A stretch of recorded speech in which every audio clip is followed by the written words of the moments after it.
Hello, gamers from around the world. This is Boxenberger, the video game enthusiast from Germany, and I would like to welcome you to this week's episode of The World of Gaming. And quick warning up front to everyone's listening. It's insanely hot here in Germany. It is insanely hot in the UK. And we are countries that do not have AC. So Dutch and I are both already melting away. So don't be surprised if we take a lot of drinks during the podcast. We gotta stay hydrated here. So, but with that, I want to welcome everyone to this week's episode. A big welcome to everyone who's already in the chat. Dutch, my man, how are you doing today? I'm doing well. I'm doing well. Again, as you mentioned, very hot, very warm. But I'm good. If it wasn't for the fact that it has been so warm, and as people know, when you've got a room that is filled with technology, i.e. video game consoles, etc. And even then, I couldn't escape it downstairs, which I usually can. I usually escape it in the living room where it's a little bit cooler. Yeah. But even that's been 28 degrees in the house. So no, it's been too warm to game, unfortunately. So for the last couple of days, I haven't gamed at all. But before that, I have been, and we'll get to that in a little bit. Yeah. But I'm good otherwise, other than being a sweaty, sticky, horrible mess. Yeah, man. I unfortunately have my PC underneath the desk here, and it is just insanely ugly. I'm getting hot air blown against my feet all the time, and it is ugh. Anyway, I'm still looking forward to the podcast, Dutch. Same. Unfortunately, we had to skip yesterday's regular slot and move it to Friday, right? Simply for work reasons on my end. But we are excited to talk about a lot of stuff here today. But first, again, let me welcome our awesome community. The people watching live, the people watching after the fact, either here on YouTube, Spotify, Apple Podcast, wherever you're listening. Big welcome. I hope you guys are doing well. And yeah, we don't have that many news per se, but a lot of big news this week. So we're gonna cover that, of course. It's gonna be a very Xbox-centric podcast today. However, before we talk about all that, we need to talk about the most important thing in gaming, and that are the games, of course, that we are playing. So, Dutch, what has kept you busy over the last couple of weeks? And let us know in the chat what you guys have been playing. Indeed, I think I mentioned, obviously, I mentioned the last podcast we had that I was playing through the Final Fantasies. Yes. And also mentioned, though, that I was thinking of picking up Adventures of Elliot, and then midway through I picked up Adventures of Elliot. Yeah, and you tried to convince me to pick it up as well. Mm-hmm. And you need to, because it's exactly your type of game. You love Zelda. Yeah, I do. You love the old traditional Zelda and the dungeons and things like that. So you'd love this game. But no, it's I've between Adventures of Elliot and chipping away at Rebirth, because because I've played Rebirth before, I can take my time with it. I can just chip away at bits, so I can kind of 100% it. So I've almost 100%ed every area now on the map. I've done all the card games. I've completely done that out. I'm going to do all the mini games and do all them out. So I'm just chipping away slowly and then getting towards the end. But in between that, because I'm just chipping away, I've been playing big chunks of Elliot as well in between. So how is Elliot? Fantastic. It is an action RPG. Yeah.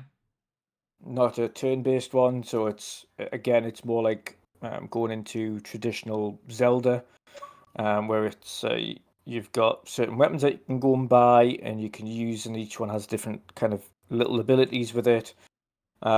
Loads of dungeons to explore. It's based in multiple time frames as well, and you go through portals to go to a new version of exactly the same map, but in a different era. So one of them is the future, one of them's the past, one of them's this time zone, so on and so forth, and each one opens up different sections of the same dungeon. Okay. So you'll go into a dungeon thinking it's completely crippled or ruined or things like that. You're like, but I can see a chest over here. I just can't. There is no way to access it. But you can in a different time zone. You've just got to figure out which time zone it is that you need to access that part of the dungeon. Mm-hmm. But there's loads of little secrets. There's nice little quests and things for each one of them. They're all relatively simple quests, but it's a really good game. Really good game. I am enjoying it. It doesn't require too much brain power to think about it. It's got voice acting all the way through, even though it's a 2D HD game. Well, like you say, it looks beautiful, plays fantastic, and it doesn't require too much thinking. It's a nice, simple story. It does sound like my type of game, and I've looked into it, and I need to play it at some point. But right now, I'm busy with other games, and I'm probably gonna pick that up in a sale. I'm not sure if I want to spend like the full 70 euros on it. Yeah. And I feel like that is a game that is going to on sale fairly quickly. It's understandable. Yeah. I mean, you never know. But it is a Square Enix game, and they do have sales every so often. Yeah. There's still a Square Enix sale on PlayStation and Nintendo at the moment. Xbox had one not too long ago. I would imagine probably a couple of months' time they'll have another one just before Christmas, and that'll go on a sale. Yeah. It's not too expensive. You never know, I might treat you to it. That does sound good. You've got a holiday coming up again, haven't you? Pardon? Have you got another holiday coming up? More towards the end of August. I think 30th of August is my first day of summer vacation. Nice. Yeah. We have our school holidays here in the state I'm living in fairly late. Mm-hmm. In Germany, we do not have across the entire country summer vacations at all time. It depends on the state you're living in, and some of the states already do have summer vacations, and the part I'm living in is fairly late. So yeah. Okay. That's that. Let's see. The Big Bridge has been playing The Witcher 3 Wild Hunt. And it has consumed him for the last month. I can totally understand that. I've seen your posts on Twitter playing on the Switch, if I remember correctly. It's an amazing game, The Witcher. So you can never go wrong with that. And we've got new DLC coming out in a few months. Yeah, man. I can't wait. Most anticipated game. Well, that's not a game. It's a DLC. But anyway, I'm super excited for Songs of the Past. Right. It's no secret. The Witcher 3 is my favorite game of all time. Right. I've done 6. Too many playthroughs. 6 full playthroughs. And I'm probably and he wonders why he never gets to other games. Yeah, I do. Spends all of his time. Bro, I spends all of his time playing. I finished Final Fantasy VII Rebirth this week. You did. I did. You did. And I enjoyed the second playthrough way more than the original one back 2-3 years ago when it came out, right? I did a lot more. Which is surprising, actually. Yeah, but I did do a lot more of the open world stuff, right? More side quests, more exploring. And I still think Remake, the first one, part 1, is the better game. I still do think that because there are just some parts in Rebirth that are a little annoying. There are these forced mini games, like for instance when you are at the beach, right, and you have to do like 5 stupid ass mini games before you can continue, stuff like that. And sometimes there are moments in the game where it really drags, and you just want to continue playing, and you have to watch like 30-minute cutscenes. But overall, it is still a fantastic game. It's complaining on a very, very high level. That's I really, really enjoyed that. And then I was jumping back into Forza Horizon 6 Dutch this week. Nice. While waiting for Assassin's Creed Black Flag. I don't know what it is, but I did not really play that much of Forza Horizon 6 when it launched. I played like 10, 15 hours or so when it launched, but I haven't even unlocked all the races, No, same. Same. And for me, it's only because I've been in this absolute hole of play all of these JRPGs and RPGs. I am in the mood for those kind of games, so I'm gonna, whilst the iron is hot, I am gonna do that. Yeah,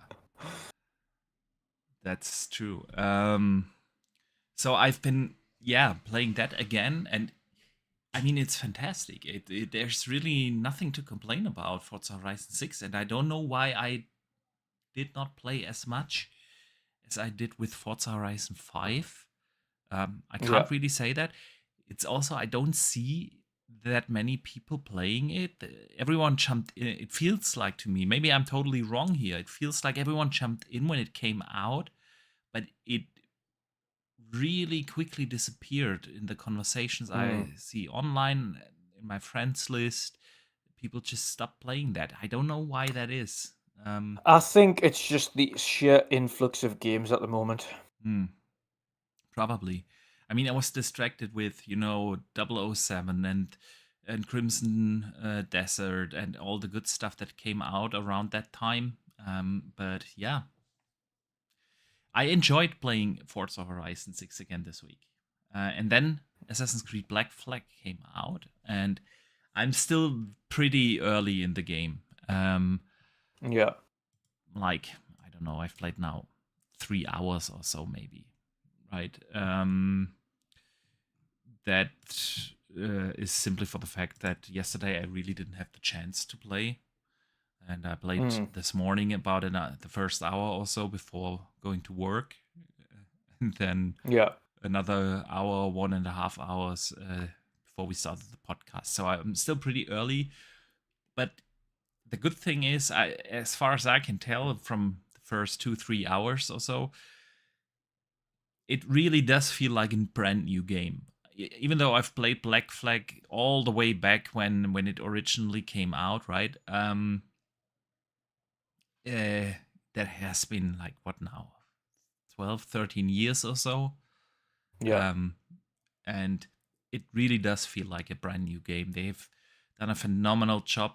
We have gameplay on right now. You can see that it looks like really a 26 game. It plays that way. They've made a lot of like modernizations and improvements in convenience that things you would expect from a modern day game, right? And it really feels like a brand new game. It does not feel like the newest open world Assassin's Creeds, not at all. It still feels like an original Assassin's Creed game, like Black Flag did when it came out, but more modernized. And I'm absolutely looking forward to play more. So I will be talking about the game more in depth probably next week. Then let's see. Fanto Sir in the chat has been playing Baldur's Gate 3 and Red Dead Redemption 2 on PC. Good stuff there. I haven't seen anyone playing Baldur's Gate 3 in a while. Good for you, man. And he says, hats off to you guys. Thought it was too hot to do a podcast tonight. Yeah, Dutch and I, we have been discussing that, whether to do a podcast or not. But since I will bring you a somewhat short one, at least. Exactly. Melt to death. B. Wilgers in the chat asks, which games are coming soon for Series X? Well, I mean, Assassin's Creed just launched, and Halo is coming up. I think 2 weeks. 2 weeks from now, right? Yeah. That's the big one. Yeah. What else is coming in the next couple of weeks? I only can think of Now that Black Flag is out, I can only think of Halo from the top of my head. Yeah, in terms of big ones, I know there's a fair few at the tail end of the month. I just can't remember off the top of my head what they are.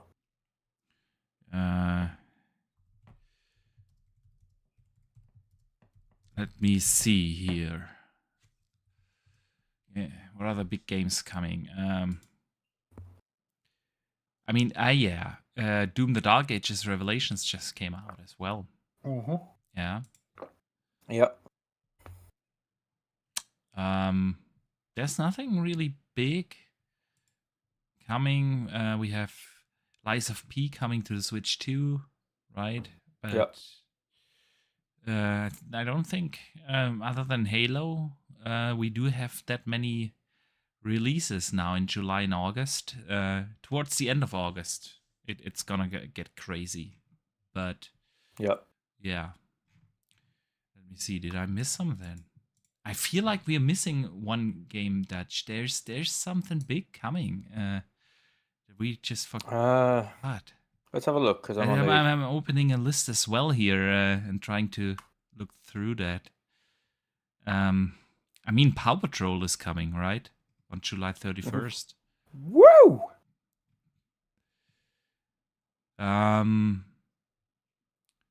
No, Beast of Reincarnation is coming on August 4th. Yeah, that's another one. But then it starts with a Plague Tale at the end of August. I think that's the next big one after Halo. And then it's gonna get crazy, right? Then it gets a little bit stupid. Yeah. You've got Star Wars Zero Company as well. When's that releasing? That's August. Also August, yeah. Yep, 27th. Same day as Plague Tale. That actually does look fantastic, dude. Beginning of September, you've got Blood of the Dawn Walker. Yeah. And then, I mean, September is like super and crazy. Onimusha within a day of each other. Yeah. Blood of the Dawn Walker, Onimusha. Then Wolverine, right, is coming. Yeah, and then you've got Control Resonant for those who are bothered about that. Hell is Us, and Silent then you've Hill. got Minecraft Dungeons 2. Yeah, right. Rayman Legends Retold. October 1st, that is, right. Yeah, and E-Day. Yeah, same day as E-Day. Yeah, and Star Wars Galactic Racer, also same day as E-Day. Yes, Combat 8. Yeah, it's gonna get crazy. Castlevania is coming as well in October. Yep, the re-releases of Kingdom Hearts, beginning of October. Yeah. Phantom Blade Zero. Final Fantasy Resonance, middle of October. It's gonna be really, really crazy. Yeah. But for Xbox, next big is in 2 weeks. Halo. Looking forward to do another playthrough then. Yeah. The Big Bridge says Ascent to Zero is one coming. That is true. That's true. All right, Dutch. Anything else you played? No, it was literally just Rebirth and Elliot. Yeah, at the moment. Indeed. Good stuff. Indeed. Good. I was going to buy because I was just making sure I hadn't missed any games that I didn't own from the Final Fantasy collection on Xbox, and I was looking at because I dislike the 13 trilogy. I liked the first one. The second one was a bit meh. And the third one was just absolutely no. And I was just about to go, right, okay, I'll at least get 2. And then I was digging through my old physical things the other day, and I found 13.2 on physical. And I was like, ooh. I already have it. That saves me buying it. Thank God. There you go. And I have bought One Piece Odyssey as well, on which is an RPG version of One Piece, for £8 on sale. So there we go. Good stuff. Luke in the chat says he has just been jumping into Black Flag and Doom Revelations on PC. Yeah, Doom Revelations is one I have yet to play, but I'm also playing Black Flag. Fantastic. Good stuff. Bewilger says he lost all his save games for his Xbox. How did that happen? Did you delete the cloud? Yeah. Yeah. It's a bit strange. And the Big Bridge is looking forward to playing Planet of Lana 2. It looks beautiful. Yeah, it's another game I've yet to play. I really enjoyed the first one. And I haven't Download it on your Ally. It's a perfect Ally game. It's more. I know. There are plenty of good games you can play on the Ally, right? But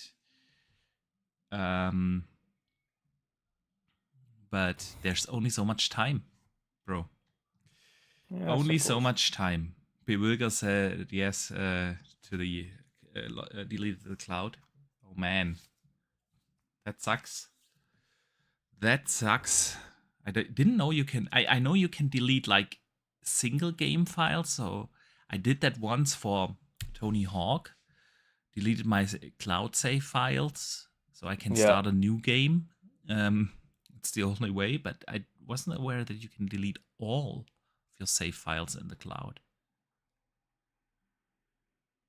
There's probably a way to do that, but yeah, it's probably a way to get it back as well, to be fair. I'm not sure. Not sure how that works. All right, Dutch, let's get into some topics. I mean, the biggest topic of the week, obviously, is all the stuff that is happening at Xbox. As expected, this Monday, Asha Sharma announced basically what she says is the big Xbox reset, right? And we've been speculating in the last podcast, right, last week, a lot about what is happening, what's going to happen, how many studios will be closed, how many people will be affected, and so on. And there's like a bug or something, dude. That's the heat. It draws in these little buggers. All right. So Xbox, big reset. There's a lot to dissect here, and we go through all the different things. Let's start with what happened this Monday. Asha publicly posted an email she has been sending out to the Xbox team and explaining what has happened.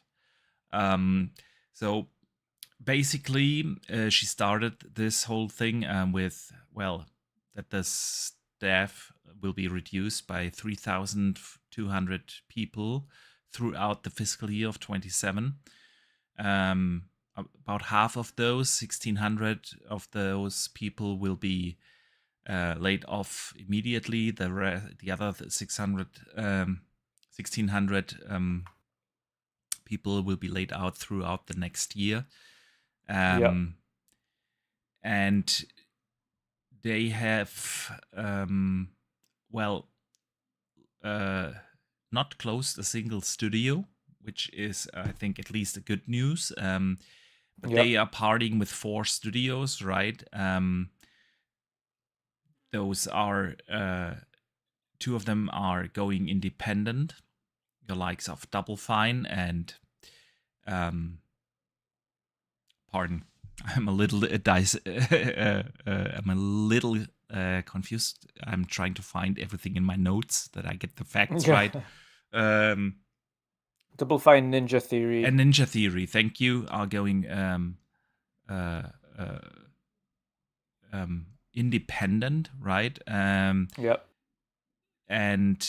will be able to finish their games. Undead Labs is going under new ownership, as well as Arcane.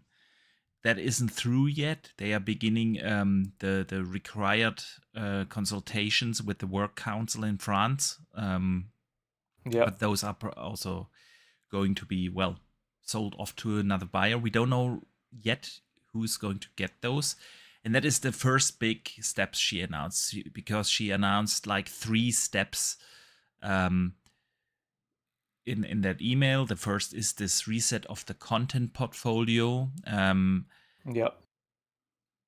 And I mean, first of all, of course, it always sucks to see so many people getting laid off, right? I myself work in the automotive industry here in Germany, and that is facing a very similar situation, even worse, to be honest. Like Yeah. Volkswagen has just announced to lay off 100,000 people, right? The Yeah. company I'm working with laid off 25,000 people, or is going to lay them off by till the end of next year. A lot of big suppliers like Bosch and such are laying off 35,000 people. It it is.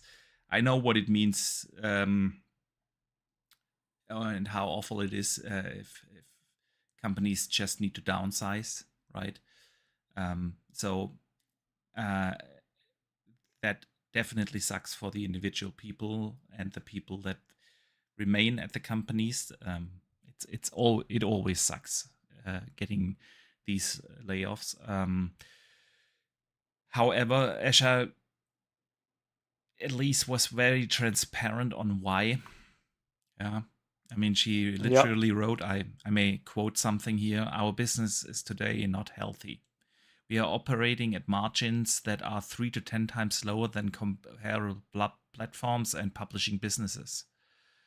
We entered the Generation 9 with a smaller install base and a higher cost structure.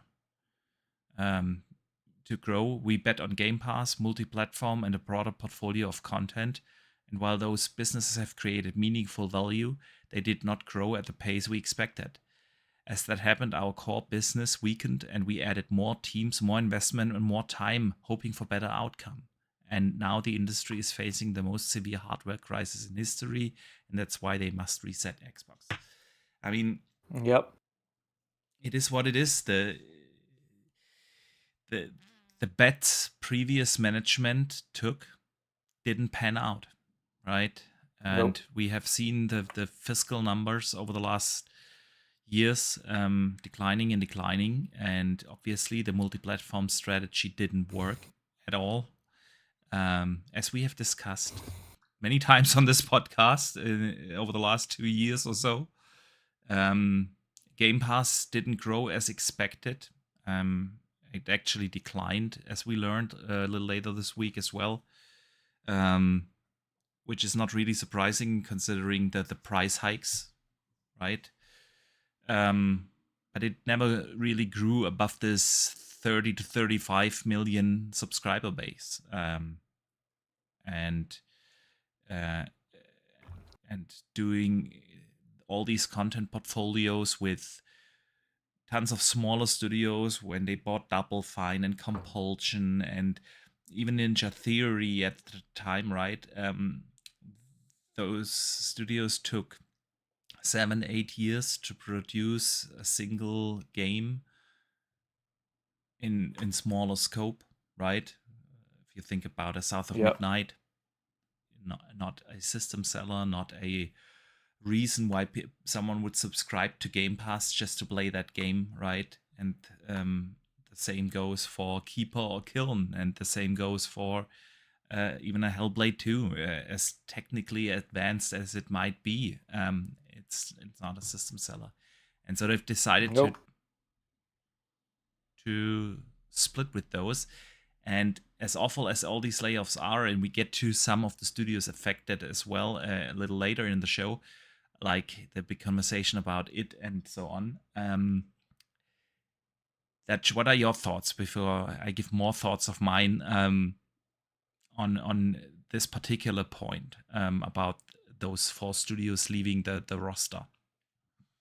Yeah, I mean, ultimately, it's about he's keeping those studios afloat, and the fact that they've managed to do that, and those studios can continue to trade and not be closed down, is, I think, testament to the work done between those studios. And kind of unprecedented, if we are honest, because we have seen over the last 3-4 years so many bigger publishers, other platform holders closing studios left and right, including Xbox. Remember last year? Yeah.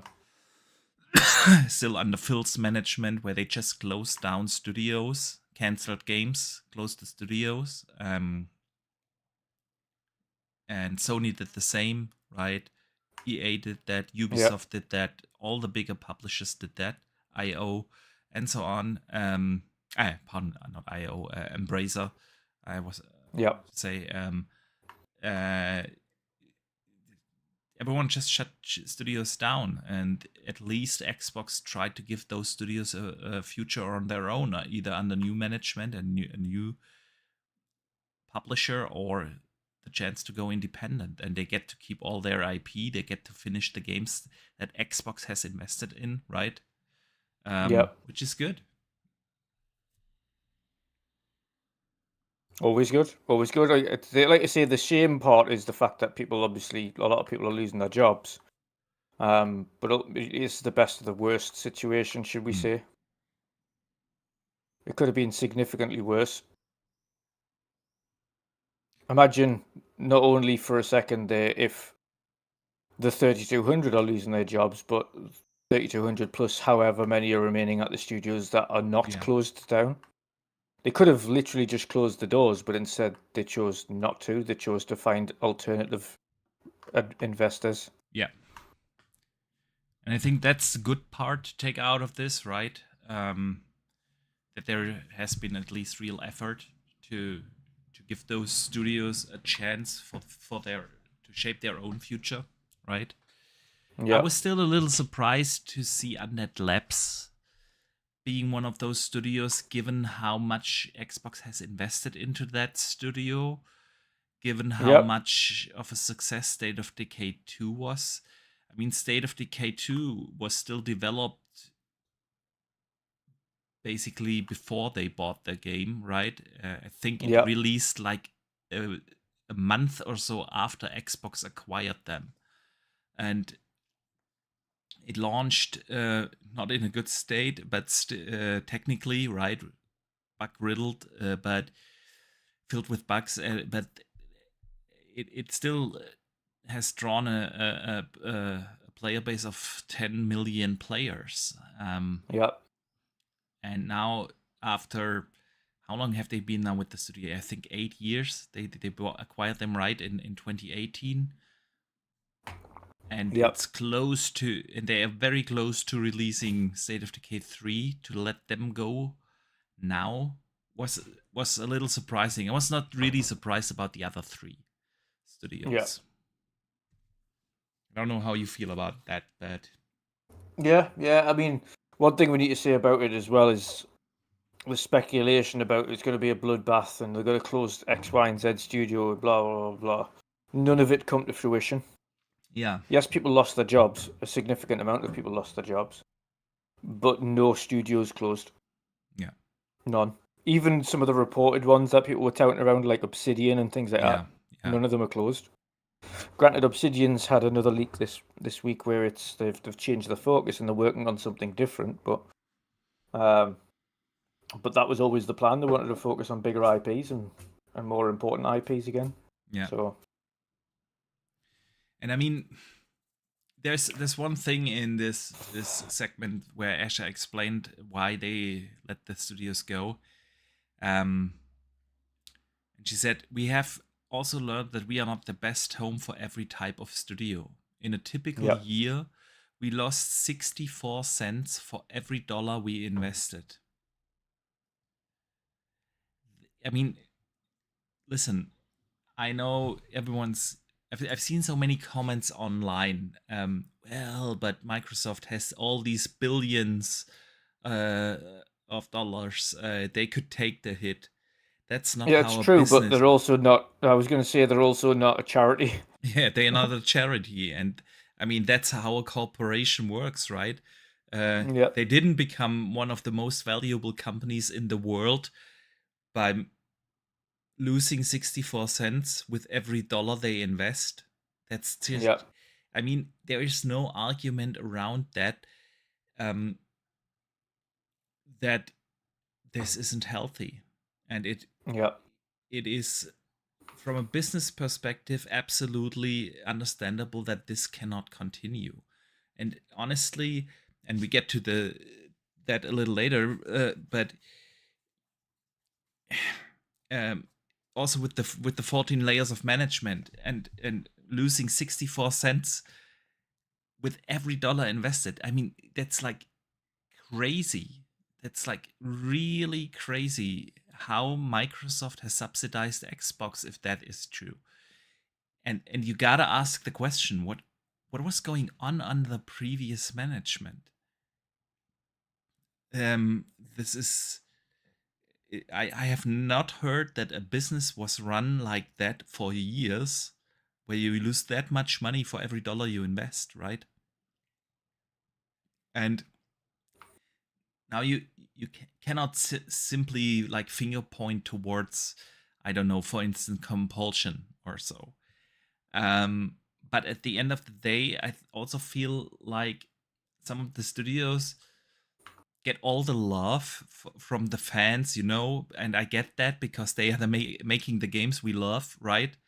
It's not the Xbox organization itself; it's the studios.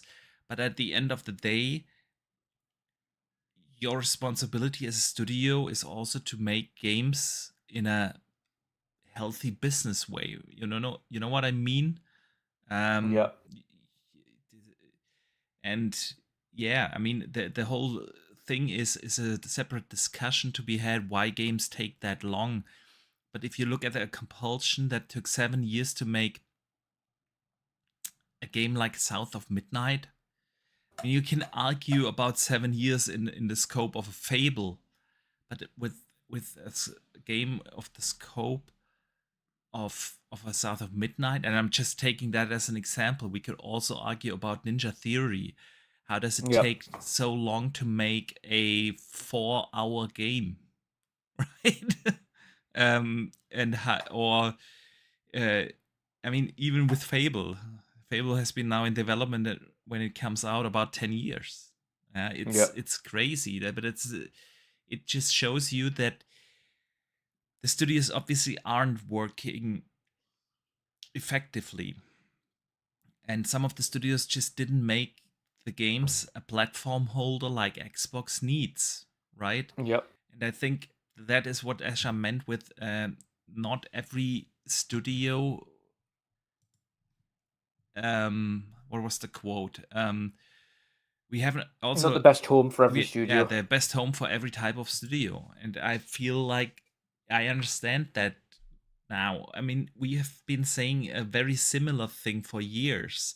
It is cool that in a year like 25, we get games like Avowed, South of Midnight, a remake of Tony Hawk, a Ninja Gaiden 4, and a Outer Worlds and a Grounded. But looking at this from a platform perspective, none of these are system sellers. None of them do have a pull factor. Nobody's going to get and buy an Xbox for South of Midnight. Nobody's going to subscribe for Avowed, even though I really enjoyed both of those games. I'm not saying that, but nobody's gonna subscribe to Gamepass for Avowed. Nope. People might do that for Gears of War E-Day, right? Or even a Forza. And they do have these bangers this year, but over the last couple of years, they didn't really have those system sellers. There was Starfield, but that's also, 3 years ago or so? And in between, they had a lot of games releasing, but none of them are or were these like real system sellers. And so yeah, a studio like Double Fine that loved to make great games. Like I really enjoyed Keeper, but Keeper is not something that Xbox needs, and so it makes sense that not every studio is the home, the right home to be with Xbox, right? 100%. Like you say, it's and again, they also are very acutely aware that they can't just fund indie studios because indie studios don't make money. Yeah. I mean, they might do if you have like these exceptional breakout hits that nobody expected to go through the roof. I bet like the developers of Hades never expected the game to be such a massive success, right? And is always like the exception that proves the rule. Yep. But in general, yeah, the It's few and business, far between. yeah, the business of Xbox is not just trying to sell software itself, but it's trying to sell as much software as possible through their storefront. And Yep. the most important way to access that storefront still is the console. And that what is what Xbox has been neglecting for, I want to say, throughout this entire generation for the last 5-6 years, right? Yep. Probably even before that. And as soon as Xbox had games, they decided to go multi-plat and sell the games through other storefronts instead of trying to grow their storefront with those games. And I mean, we had that discussion for years. We never thought it was a good idea to go multi-platform, especially not if you have like these tons of these smaller kind of titles. And yep, I agree. Yeah, and now Xbox is shifting the focus more towards the bigger games, right? The Halos, Yep. the Gears, the Elder Scrolls, the Fallouts, Quake was mentioned, right? That is really really the way like where Asha wants to point the focus on now, and she said, "Well, we are not cutting down investment in gaming. We are just refocusing it. We are not sponsoring these smaller studios, these passion projects, the AA games anymore. We want to try to focus more on the bigger ones." Yeah. In addition to that, they also announced, and probably nobody cares here since we all play either on console or PC, but that King and Mojang are now directly reporting to her. Yeah, and that's because they ultimately funded the development of several studios. Yeah, true that. But she That's also also said, that also shows you the sheer revenue making capabilities of those studios if those are funding the development of several AAA studios. yeah. But she also mentioned specifically that Xbox or Microsoft has not been investing enough into things like a Minecraft that is, besides King with Candy Crush, their largest platform by far. And I thought this was a weird move because they could have just said, okay, we are going to invest more in King and Mojang. But basically, I mean, those studios have been reporting to Matt Booty, right? Yep. And now she said, well, you're not reporting through Booty to me anymore. You're reporting directly. I mean, obviously putting more focus on these two. And honestly, especially if you look at things like a Minecraft, I've always wondered why they didn't try to do something like a Roblox. Because Minecraft already is like a very, creative specific game they do. They've or got ecosystem. Minecraft Realms. Yeah, they've got Minecraft Realms, but it kind of feels like very lackluster treated way to do. And I could see them, and this is of course pure speculation, that they are trying to shift focus on those studios with the intention of them making Minecraft more, not maybe not exactly the same like Roblox, but this idea of having like the possibility for creators to actually sell stuff through Minecraft that they build to like thrive the creator scene a little bit better to make that more like an ecosystem that people not just boot up the game if they want to like have a relaxed time to build something, but more to like a bigger online community, a space for creators and stuff like that. Things like Roblox did. Yeah. Maybe I'm completely wrong here, but I could see that being one of the strategies because they've mentioned that over the last couple of weeks multiple times that they want or need to invest more in the creator scene, right? And I feel like this is a move that could point towards that direction. All right. Anything you want to add to that specific thing? No, like I say, I think it's definitely intriguing to see that. I mean, I still don't understand after all this time why Minecraft haven't even began thinking about the possibility of a second Minecraft. Yeah. Which is kind of weird. Indeed. Maybe that's what they are doing now, right? Building a Minecraft 2 that is then more like a Roblox. I don't know. I really don't know. We shall see. But then she said a second big part of this Xbox reset is that they will reset the platform. Let me just read out real quick something from that email. She said, "We know that great technology gets better when it gets simpler, not bigger. Today, in some parts of the company, work passes through as many as 14 layers of management. Our platform teams are 40% larger than they were at the start of this generation, even as our player base and playtime have declined. That complexity has slowed decisions, blurred accountability, and made it harder to deliver for players. As we reset, Xbox will simplify that. They will reduce the management layers to no more than 5 and where possible to 3. Yep. They have the clear target to become more flexible and more successful with a flatter organization.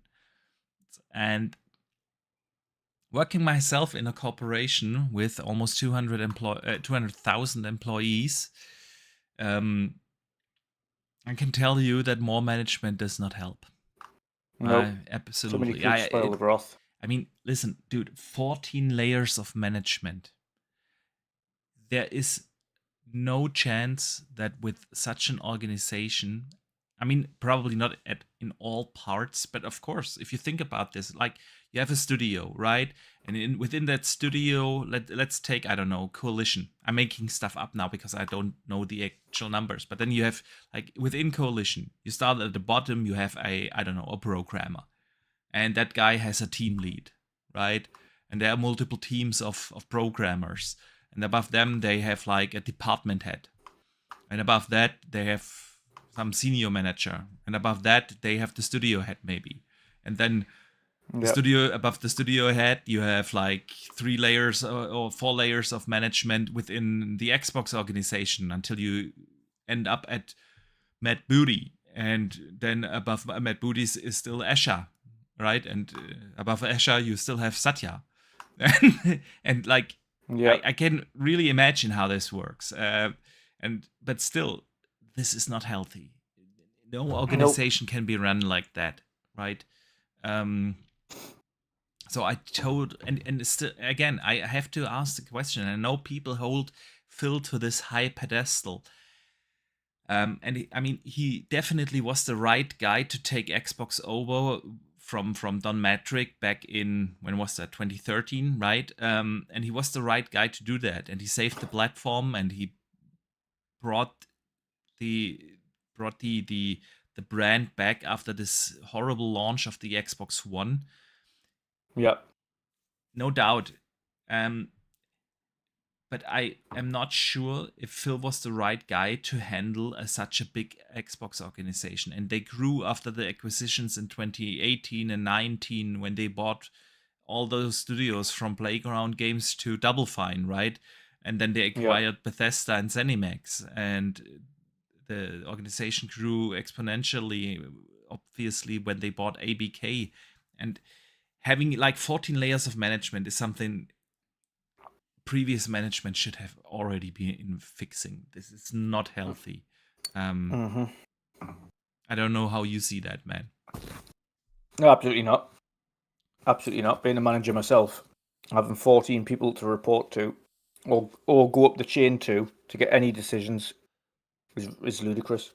Yes, absolutely. Absolutely ludicrous. Imagine trying to make a singular decision as a manager, and then that manager has to go to a manager, and then that manager has to go to a manager, and that manager has to go to a manager, and that manager has to go to a manager. It would take absolutely weeks to get a single basic decision. Yeah, it's crazy, and that's if there isn't an objection or a change or an alteration or anything between one of those 14 links. Yeah,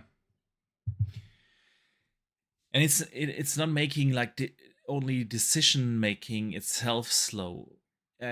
It makes every process super slow because those managers do have. There's a reason why they have that.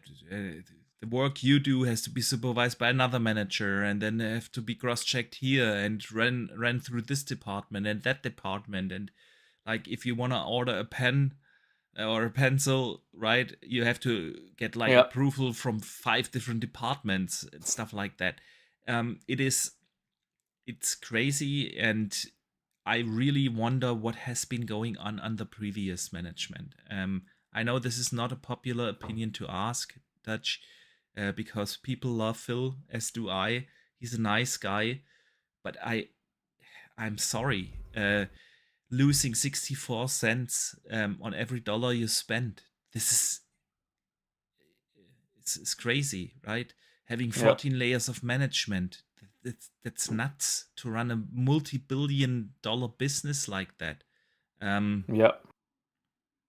So, yeah, it is no surprise that it was time for him to step down, honestly. And yeah, let someone else take over. And the unfortunate thing about this is, obviously, the people working there right now are paying the price, obviously, with 3,200 people being laid off, right? Most of them affected there, most of them have nothing to do with this organizational problems, with the structures, with the decision-making process, with the business not being healthy. Not the individual people do not have that, or are not responsible for that. But those are the ones affected. So, in the end of the day, I understand why Ashas made those decisions. As much as it sucks for the individual people, but if Xbox wants to be or wants to continue to be successful and probably get more successful over the next couple of years than they have been in the last 5-6 years, it feels like those are the right calls to make, right? She also mentioned in the reset of the platform, we will streamline how we work across tools with cleaner code base, shared services, and 50% reduced vendor spend. Especially the 50% vendor spend is something we also discussed that a lot. How much of the work did get outsourced? Remember Halo? Yeah, that game was basically not developed by the studio itself. The studio only managed all those outsourced workforces and stuff like that. That this is going to be reduced. Totally understand that. And if 14 layers of management are included, I can only imagine how the code base looked, right? So, yeah, feel like that's a fair point to do. I wonder what they are doing with all those managers. Are they also going to be laid off? Because the only things we have I'd heard, assume so. I would I assume assume so so. too. Yeah. I think they'll be within the first 1,600 that get let go. They kind of have to.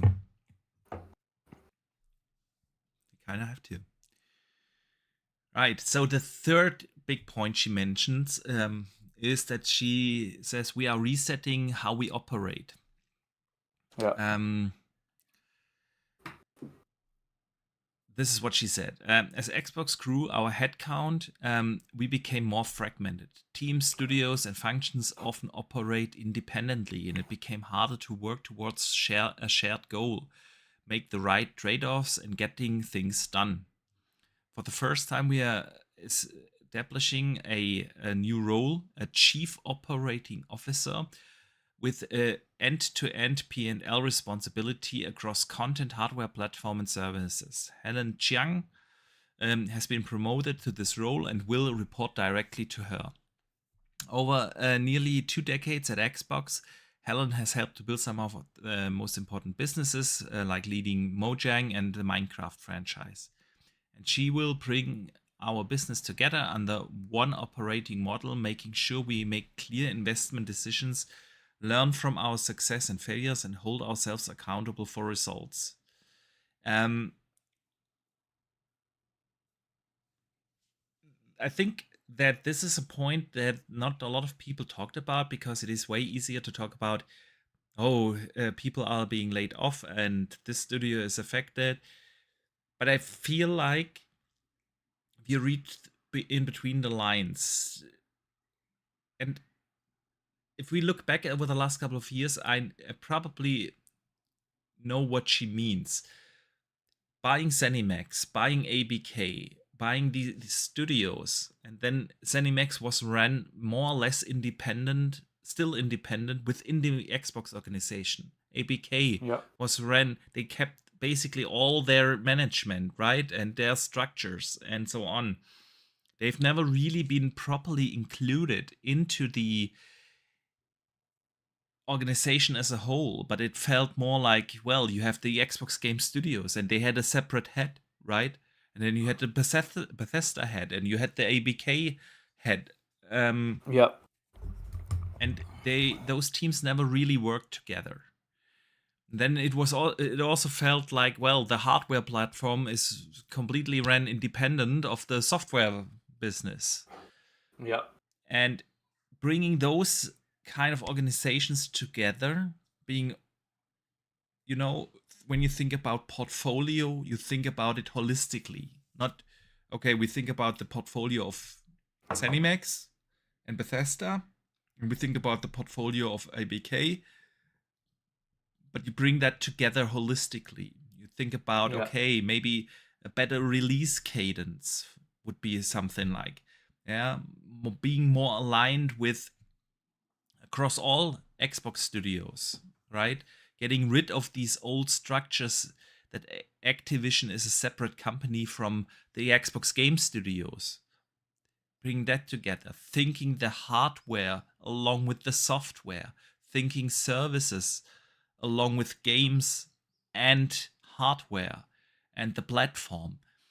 And for that, they have built a new role. And I think that this is probably the biggest potential out of all these three. Because if we are realistic, let me give you an example. That's what I mean. Indiana Jones. Great game, right? Came out. Could have been a potential system seller. Xbox didn't think that through, because a completely separate department has decided, well, we are going multi-platform. And the next guy, not thinking about this at all, with the software coming out in mind, decided that this is an Xbox ad, is a great idea.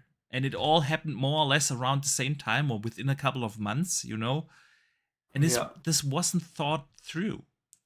holistically. What does it mean? Does it make sense to go multi-platform if we don't have system sellers anymore? And we have these big bangers coming up in a year, but we decide to go multi-platform. Shouldn't we just wait and try to see if big games coming in a year for the first time in a decade or so, right, will help us to grow the ecosystem? Does it make sense if the hardware department is struggling to go out and make an ad about this is an Xbox just because we have cloud apps now, right? This wasn't really thought together. And I think that there is a lot of potential, because a lot of the problems Xbox has right now are more of a strategic way, right? To not do marketing at all. Yeah, especially across Europe, when this could be one of your largest markets, right? Yeah. I know they don't do marketing in South America either, also. Yeah. But yeah, it's a structural, it's a problem. It is a strategic problem that they have never tried to face, right? Why can't we sell our storefront? Because that's what they are trying to do. They try to sell the storefront. Why can't we sell that to more people? We have great games. We are not using them. To this day, they are not using Call of Duty. I mean, you can still release Call of Duty on PlayStation, but market it along with Xbox. This isn't thought through. It's run. The whole thing is completely ran independently. And with the launch of Project Helix, Dutch, it kind of feels like, at least as a platform holder, this is their last bullet. If Project Helix is a failure, I'm not sure if Microsoft is willing to invest into Project Helix 2, you know? I'm really not sure anymore. Not if they lose 64 cents with every dollar they invest. And they have to invest a lot of dollars into developing a console. So they kind of have to make that a success. And this is a big chance. If you have the launch of new gen is always like a little reset. I know in this day and age, it is not probably the same like back in the days when we went from PlayStation 1 to PlayStation 2 or so. Yeah, or from OG Xbox to Xbox 360. Because people have their libraries. Yeah, and switching platforms is, for some people, a little bit more difficult, but still, a new generation is always kind of a little reset you get. And now think this really through. What is Project Helix going to be? And I mean, yeah, not just in terms of what kind of specs will it have. Does it really make sense to bring Steam to this platform? I'm not so sure anymore. And honestly, that everyone thinks, yeah, well, they confirmed already Steam is coming to that. They never did. I had this conversation with someone this week, and I spent about 2 hours researching, and I was not able to find a single official statement from Xbox that Project Helix will support Steam or Epic or good old games. The only phrasing they've always used is it will run your PC games. But that does not mean it will run Steam. It means it will support the PC storefront. It does not mean it will run Steam. And I'm not sure if they are going to do that anymore. And they have big AAA games coming. The next Halo is in the works. Elder Scrolls 6 is coming. We get to the new Fallout game in a second. But they have these kind of games in the pipeline that are potential system sellers. Use it smartly. Along with Project Helix, think about more holistically, how can we leverage what ABK has to offer to sell that system? How can we leverage what Bethesda has? How can we leverage the services? Do we need to adjust something? is Game Pass still a system seller or not? And I think they will make changes to Game Pass as well. We can have a conversation about that also in a second. But it's a chance. It's a chance. And if they have now a separate role to think all the things Xbox is doing, from operating system to hardware to games to release schedule of games to get what are they investing money in, think this more holistically. I see a lot of potential in there, probably even more potential than just letting Undead Labs go. You know what I mean? So I've been rambling on for quite a while, Dutch. I want to hear your thoughts. No, anything can happen. You're right. They didn't expressly say that it'll support other storefronts.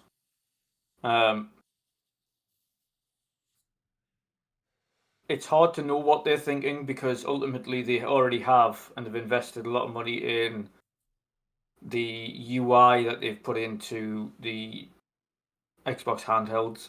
Yeah. In order to get everything integrated for multiple storefronts. And I think originally the plan would have been to use that much improved version of that same UI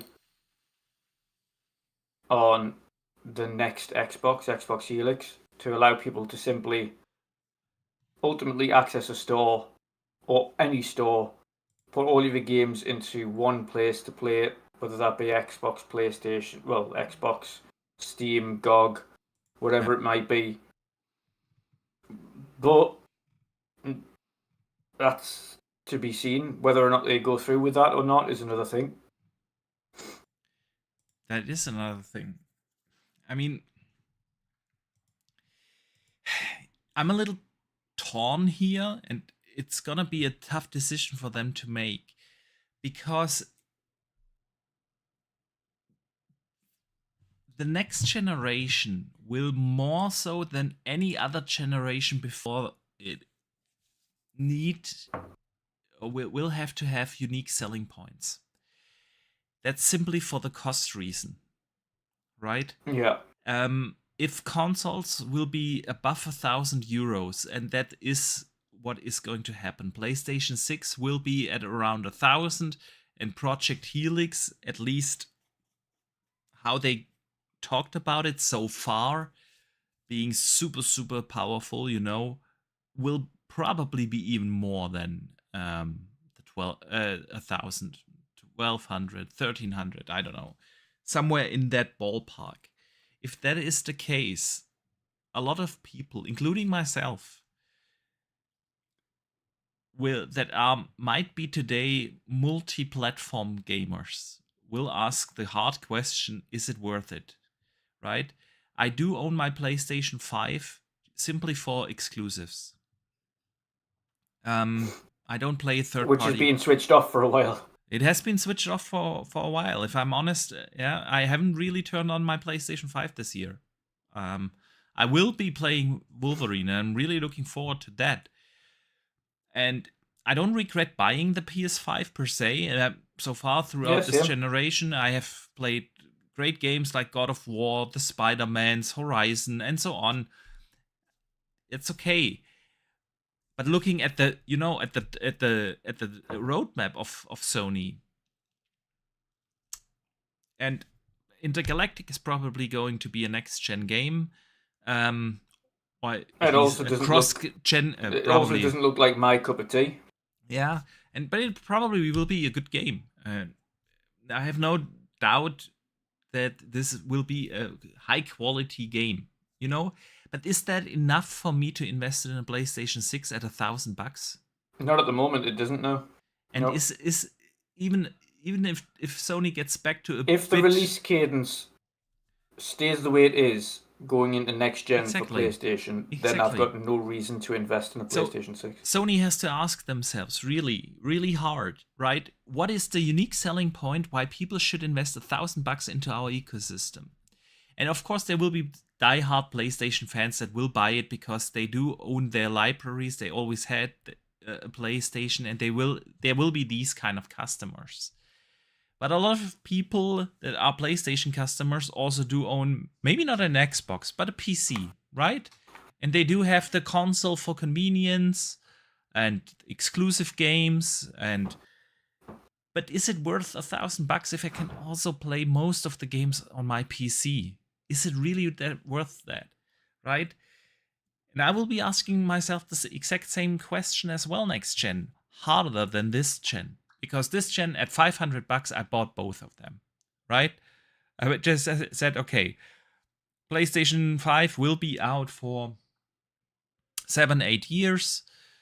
Investing $500 every 7-8 years, that's worth it to me to not miss out on a bunch of great games. That's worth it. But is it worth $1,000 or even more? Right? Is it worth it? If I barely find the time to play all the games that are available on PC and Xbox. Anyway, and the same question Microsoft will have to answer, right? A lot of people that do own an Xbox already either have a PlayStation or a Switch 2 in addition to that, and maybe a PC. And so if you want to sell the next gen console because of the price, the question about the unique selling point will be a lot more challenging for all of them. And if Xbox at least has, if they go back, and it looks like they are really going back to exclusives, right? And now let's just say, for the sake of argument, the next Halo and Elder Scrolls and Fallout are going to be console and PC exclusives, right? That would be one unique selling point. They do have the games lined up, but is that enough for people to say, okay, I'm not buying for $1,000 the PlayStation 6, but maybe go to Xbox, a console I might not have had any experience before. A lot of people, right? PlayStation 5 almost sold 100 million consoles. So obviously, a lot of people of those never had an Xbox before. Are you willing to invest 1,200 euros into the risk of an ecosystem you do not know? So you have to offer them probably even a little bit more if you really want to move people over again. And there will not be as many multi-platform owners anymore. So what is the unique selling point? And of course, being able to say, hey, forget about the Steam machine. You can play all the Steam games on our system, and forget about PC gaming. This is basically a PC if you want to, but it is also a console if you want to. You have the best of both worlds. It could be a very unique selling point, but at the same time, you're giving up the storefront, right? You're leaving all those beautiful sales of Assassin's Creed, Black Flag to Steam. Yeah. You're leaving all the nice, beautiful microtransactions to that people buy in Fortnite to Epic, right? It is going to be a very interesting thing to see what they will actually do. And I see Ash2X in the chat. And I had with him this conversation about them saying, because I was so convinced, obviously they have already confirmed that Steam is coming, but they never did. All they said is PC games. It will be able to play PC games, but that does not mean it will play Steam games. It'll be a very tough decision for them to make, how they handle the next gen. Yeah, I completely agree. It's going to be a very strange one. He got back to PlayStation with this generation, and every follow-up game to the PS4 games are in between okay to good, but nothing more. He sent 95% of his time to Xbox. He wouldn't miss anything. It's exactly my point. Right? For $500 every 7-8 years, it's a no-brainer for me personally, and probably for a lot of other people, to just say, okay, come on, I'm gonna buy every 8 years $500 a PlayStation, and it allows me to play 1 or 2 great games a year on that. But at $1,000 or even more, I'm not sure if a lot of people will be multi-platform gamers anymore. Yep, I agree. I mean, it was only a small minority of us anyway that are everything gamers. Yeah, I mean, A very small minority. everything, only a huge minority, right? Yeah. But one or two systems, a Switch plus one of the other consoles, Yeah. console plus To a be PC. fair, I think a lot of people are mainly either PC plus one console or console plus Switch. Yeah. That's the majority. I think It's as only well. a small minority of us that have got both platforms or all platforms Yeah. plus maybe a PC. Yeah, absolutely. And I think thankfully for Switch, is they still remain, and I think still will remain going forward in the affordable section of that. Regardless, I don't think Switch will anytime soon break into the 700-800 mark. I think they'll remain at a push 600, even if they did another model. Yeah, I agree. I don't think that that Nintendo wants to give up the big audience that is either parents that want to buy something for their kids. Yeah. And if we assume a Switch 2 would be 1,000, like a PlayStation 6 will, and then Project Helix will be, Yeah. nobody would be buying that for their kids anymore. And they also want to dive into this huge audience of the nostalgic gamers, right? That buy the Switch 2 because they want to relive those moments in Ocarina of Time. Yeah, exactly. But not at $1,000. Nope. So I would assume that they will stay there as well, and it will be interesting to see if Xbox actually is switching, like, this approach of Project Helix being this super duper premium approach. I'm not because not just with memory prices, but it is. I think part of it is completely, as they've mentioned, completely out of their control. I think, irregardless of whether or not they want to go a little bit more premium or not, the cost is still going to be substantial. Right. And I still think we'll be looking at over 900 for the console. Absolutely. Regardless. I mean, listen, I've seen this online a lot. Yeah, well, they will respec the whole system. No. The chip is already done. The chip is done. Too late for that. Too late for that. This is not possible anymore. They want to send out dev kits in 6 months. Let's be real here. And it's not only that, like, when it comes to, everybody knows as well, and you know from ordering, or at least putting in orders for large volume of products in supply chain, you can't just not do that anymore. Like, there's significant legal hurdles in order to come out of those agreements. Contracts have been signed. You can't get out. There are probably still a few options they have. They can probably play around with the SSD size, right? I could see. I mean, the bare minimum you need, regardless, is a terabit. You would think so. I could see them launching the whole thing at 512 gigabytes. I would absolutely not be buying a console with 512 gig. Will there be the 4 games? You will, because the big question is always, what is the alternative, right? The alternative is I just don't. The SSD, I mean, you can already extend the SSD on the Xbox for a Series X. Cost.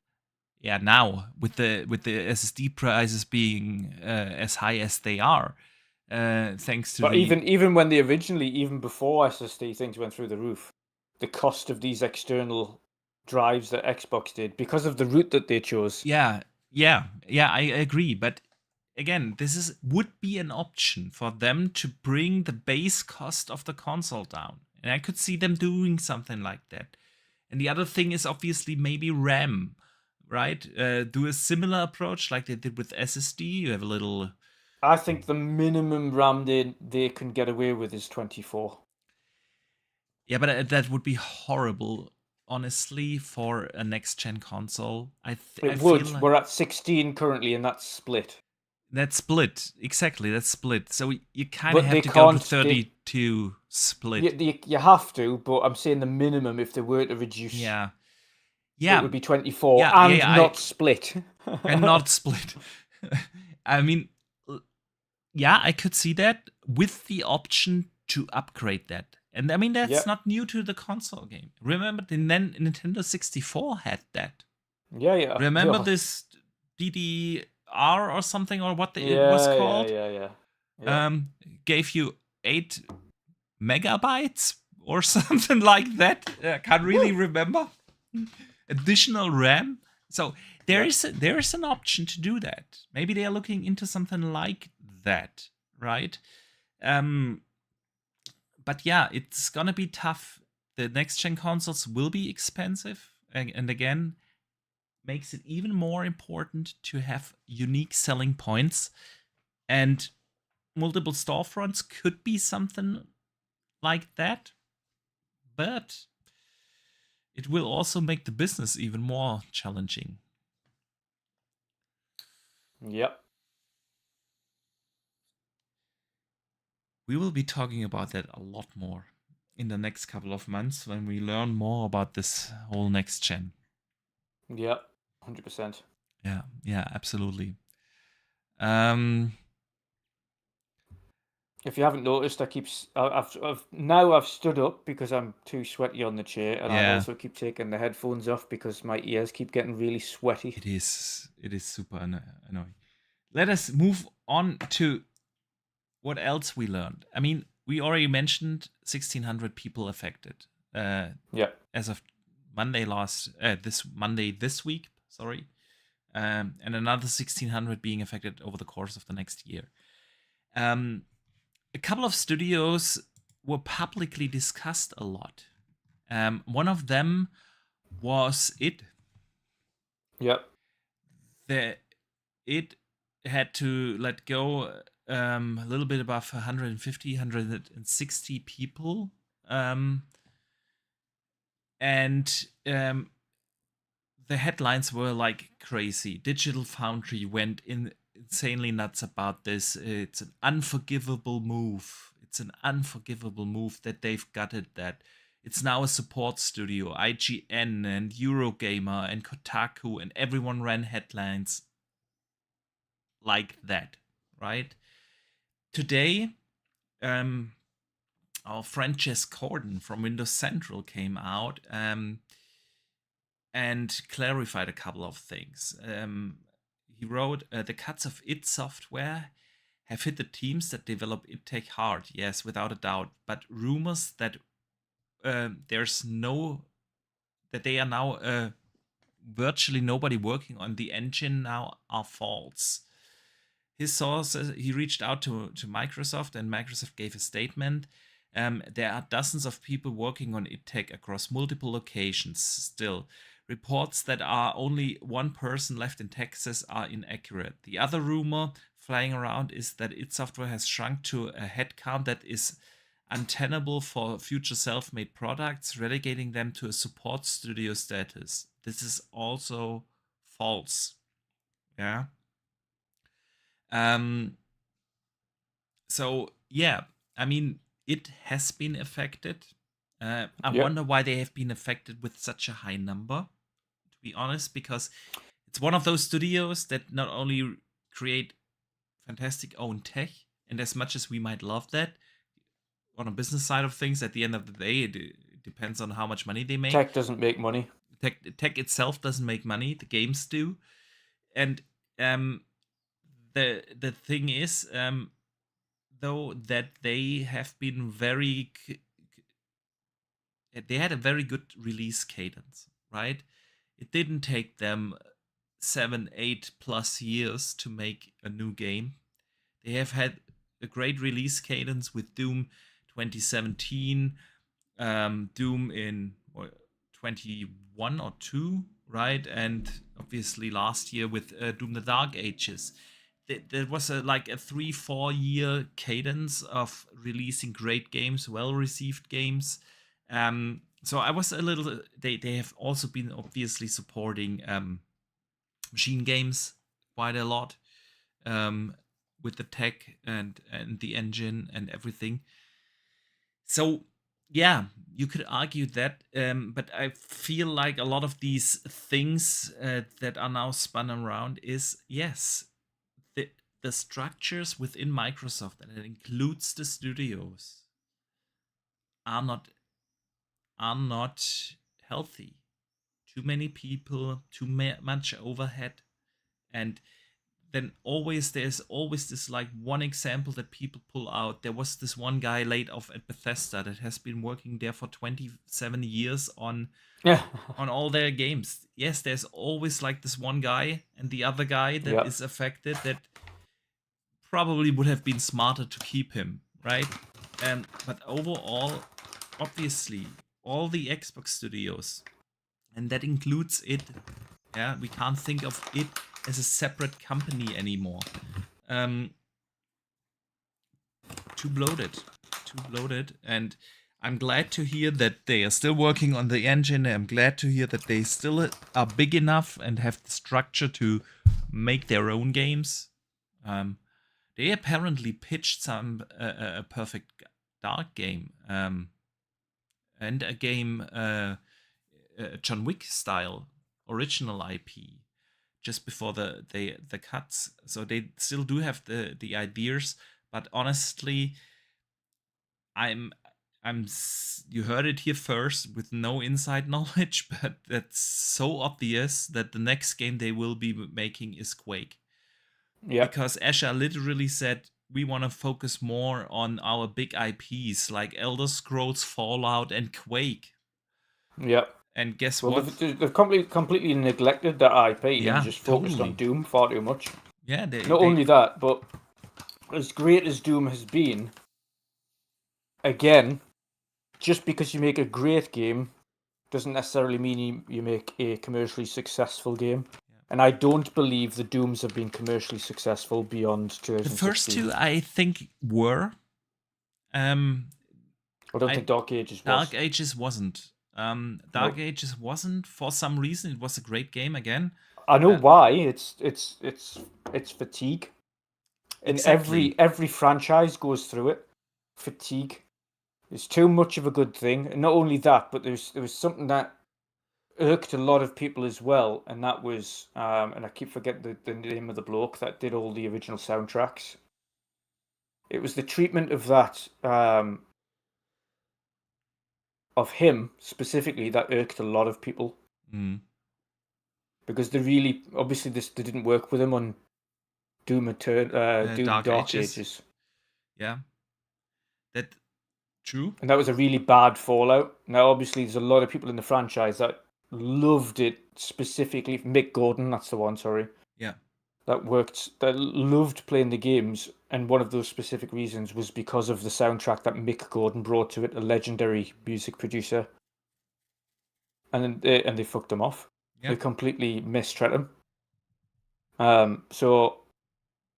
But like you say, and I want to touch on a point as well, which Box you'll probably agree with, but just because somebody works in the industry for 25 years, 27 years, 30 years, etc., does not mean they're still a good employee.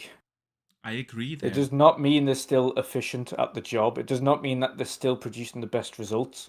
Yeah. Just because you've been you can quite easily get lackadaisical and lazy over a long time in the job, or not become as efficient anymore. Just because if he's been there for 27 years, I'm sorry, but there's going to be some new, young, up-and-coming guy that's got significantly more energy than him that'll be able to do things quicker. Yeah.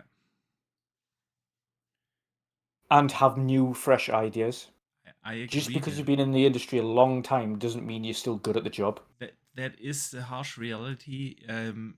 I know it's unpopular, and it might not be true for this specific guy, Yeah. right? Yeah. But in general, yeah, absolutely. It can be either way, right? Yeah. And yeah, more people working at the same product doesn't necessarily always mean it's gonna get better or quicker done. Because again, if you're the, I'm making the extreme example, right? If you're the only guy that is writing dialogue in a game, the only writer, you just write the dialogue. You don't have to run it through 20 other people and ask about their opinions and getting stopped with discussions and then making compromises all the time that dilute stuff and then ending up at a completely different discussion. So it can be, it doesn't necessarily, more people doing working on the same thing doesn't necessarily always mean you're better or quicker. Is Yep. that's also just a harsh And you see reality. it. You see it in every studio these days. They have dozens upon dozens of writers. Yeah. And the same goes for artists, and the same goes for programmers, and so on. Having tons of people not necessarily always means bigger, better, faster, right? Yep. And I think this downsizing that we are seeing now, right, can also be seen as a chance for studios to step up their game, to think Yep. about hard, okay, how can we stop development times of 7-8 years? How can we do that? Yep. Because we kind of have to, otherwise we all gonna lose our job. And yes, it does sound like pressure, and yes, it is pressure, and sometimes you need pressure. It is But like what I it say, is. then like you look at through the industry of who's created what and who's managed to create certain things, and you have to go back to studios like the guys at Expedition 33 with like 50 Yeah, odd staff and created one of the best games of the year, high quality, great combat, great absolutely. story, great music. If a team like that can develop a game like that in that scale and that size, Yeah, 55 people or so, and then you've got the guys at id Tech saying, "Oh, we can't, we're not big enough to create a game of such and such."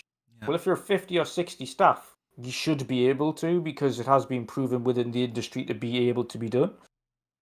yeah. Agree with you. Agree with you. And then again, it comes down to portfolio planning. Yes, probably it was like, yeah, we want to make Doom and the next Doom, and since we have already built all these assets and mechanics, and we're gonna build the next Doom, and then something like a fatigue sets in, right? And Yeah, the studio itself might not care, but for Xbox, and this is what's going to change. They are not letting the studios make anymore just what they want to do. It no, is obviously you've made a couple of Doom games. Now it's Quake's turn, right? We need a Quake, and we need it good, and we need it in 3 years. And there you go, yep, right? You see that, by the way, also with the discussion around Obsidian, because Obsidian had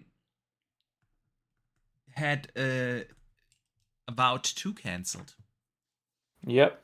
And Right? now they're It's working also on something Fallout. we learned now, and now they're making a new Fallout game. Exactly what they should have done in the first place. As much as I personally enjoyed Avowed, at the end of the day, Avowed was not the game they needed. Not with this art style, not with this scope. If Avowed would have been their take on Skyrim, on an Elder Scrolls like game, darker vibe, more grittier vibe, like they'd had in the original announcement trailer, right? And a Yep, big open world, and with the good writing that Obsidian is known for. That could have been a thing, but that wasn't Avowed, right? Avowed turned yep, out to be this little whimsical, colorful, light-hearted RPG, a great game. I enjoyed it, but I know exactly why it didn't attract the masses. I absolutely Yeah. understand why it didn't attract the masses. And they had the insanely successful launch of the Fallout TV series. And maybe they were a little surprised by how successful that series is. But the sheer fact that you invest millions and millions upon dollars into a TV series and then Yeah. not have a Fallout game, may it be a new one or a remake ready, just because um, your studios decided to do rather something like Grounded, About, or Starfield, for that matter, right? It's not a good decision. You have to think more holistically, and now they make a new Fallout. I personally love that because not only do I enjoy Fallout, I think Fallout New Vegas is the best Fallout game in the series. Yeah. Um, so I have high hopes for that. And the one thing we can't say about Obsidian is they have been very productive in the way how they pump out games. I wonder how they will approach the new Fallout. Because, and what do I mean by that? It is the question is, I mean, they really quickly pumped out Outer Worlds 2, right? From the announcement where they said, well, we haven't really started with it, but we have this idea to make another for Outer Worlds 2. It took them, what, less than 3 years. They Yeah. are a well-oiled machine, but they also never reached the heights of a AAA game. They Yeah. are always stuck in this weird space where, yes, Outer Worlds 2 is a high production quality, but it is absolutely not a AAA blockbuster title. Yeah. And I wonder how they're gonna approach Fallout. Because the next Bethesda Fallout is so far off, right? We are talking about probably my retirement plan here. So that's the Fallout game that we are getting, and I wonder if they want to go into the AAA level and really make it like this high blockbuster title, or do they take another approach on the levels of a double A Fallout game? I'm curious to see. I think Microsoft's or Xbox's mandate will be make a AAA. I hope so. I think that would be the right call. I don't think they'll have a choice. Yeah, I think that's taken out of their hand. agree. Ultimately, by what I'm reading on the mandates on what studios have been told to be doing going forwards and how things are going to be done, and focusing on big IPs, I think that decision's taken out of their hands. Yeah, yeah. Um, and I think that would be the right call. And those are the calls Xbox needs to make more often now.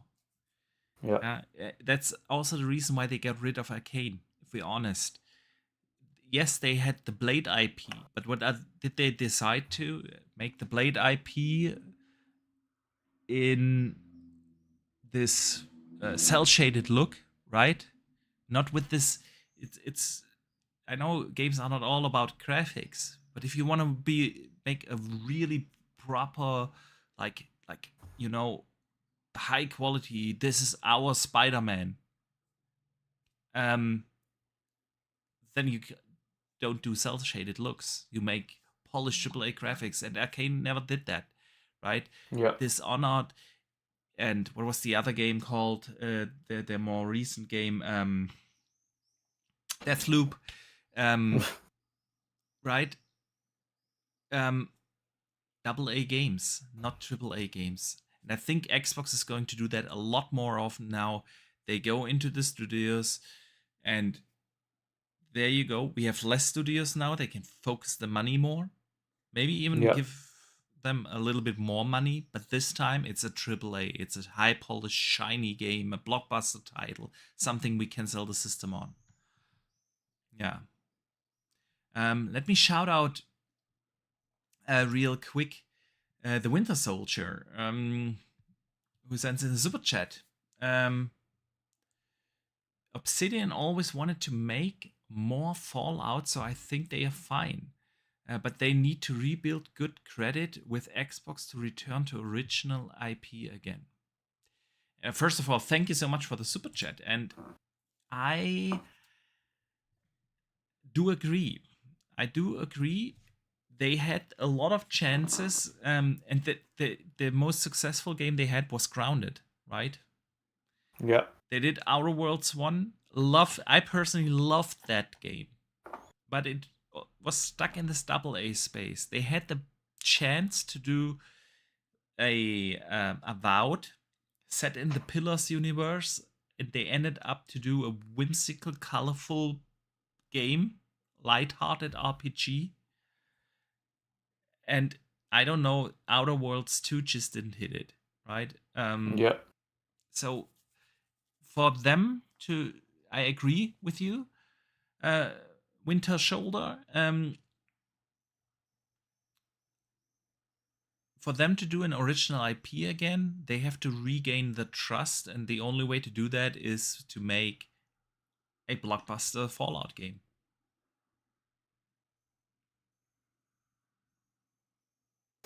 Yep.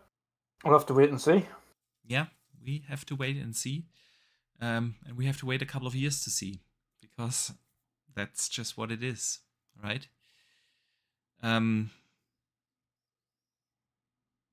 else got affected? Zenimax Online. 200 jobs cut at Zenimax Online. I mean, even previous management, Phil Spencer, decided to cancel the big new online game that they have been working on for 6 years or so, right? And this was also accompanied with layoffs. But yeah, if Zenimax Online has nothing in the pipeline anymore, and might not be their fault in this case, right? But all they do is release a DLC for Elder Scrolls Online every other year. Kind of understand that, right? 100%. Absolutely, yeah. The Big Bridge asks in the chat what happened to Rare. He was so excited for Everwild when it was announced. Yeah. Well, Rare's still going, so there's one positive. That's true. That is true. But yeah, I wonder. We didn't read anything about Rare, how much people are affected there, but it would be also a candidate. I mean, Sea of Thieves. I also assume, based on on that, obviously there will be people affected there, but I also assume, based on that they've been saved by the fact that Sea of Thieves has actually ended up being pretty successful across multi-platform. And I mean, Rare already suffered layoffs when they canceled Everwild, right? Yeah. Honestly, in hindsight, I don't understand the decisions that Phil made last year, which studios got cut. Because it is so contradictory to what Ashas is now doing, right? Focusing on the big IPs, on the big names, and getting rid of the smaller releases and making games again exclusive. And Phil decided to do exactly the opposite last year. He shut down the studios. He didn't sell them off, right? He shut down the big IPs, the Perfect Darks, right? Yeah. The Zenimax Online game. And, well, Everwild. Well, I don't know if that would have been like a big thing. No, I don't think that would have hit. Yeah. But, you know, games like Perfect Dark is exactly what Ashas wants now, right? This AAA blockbuster title, the visuals are there, the production quality is there, something to sell the system on. It's exactly and ZeniMax Online, big ZeniMax Online ongoing game that they could support for decades, right? Exactly what she now wants. These kind of heavy hitters, and Phil decided to keep a compulsion games, a rare studios like that, and Arcane, right? It is really weird to see how this is exactly the opposite from what Phil has been doing for years now. I mean, we don't know if under Asher a Perfect Dark would have gotten cancelled, but it feels like that, yeah. Yeah.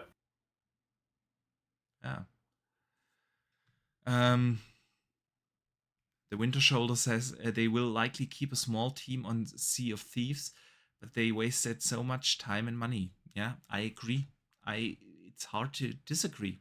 That is true. Just make the next one. Make the next one, yeah. Bigger and better on the new engine, since they have the new engine now. Isn't that running in Unreal? Unreal 4. Yeah, Unreal 4. I mean, at this point they could just wait for Unreal 6, right? That is on the horizon. I mean you can easily the way that they've done Unreal engines, you can easily start creating it on 4 and move it into 5, 6, whatever 6, it is. Then yeah. It's all about getting the basics down first. They already know how the game mechanics work. They already know how the world works. It just needs to be grander. It needs to be larger in scale. It needs to be more in depth. It needs to be like they could do so much with that IP. It's already a mega popular IP. They can significantly increase it. Significantly. True. Like there's so much customizability that you can do in that. It's a pirate open world pirate adventure game. Yeah. Where you can do what you like. So if you can do what you like, then give them more flexibility on how you do what you like and what you look like. I mean, it's got to be the real question that you will have to ask. Does a Sea of Thieves 2? Let's assume they make one, and they go for Unreal 6, and it'll come out, let's say, 4 years from now.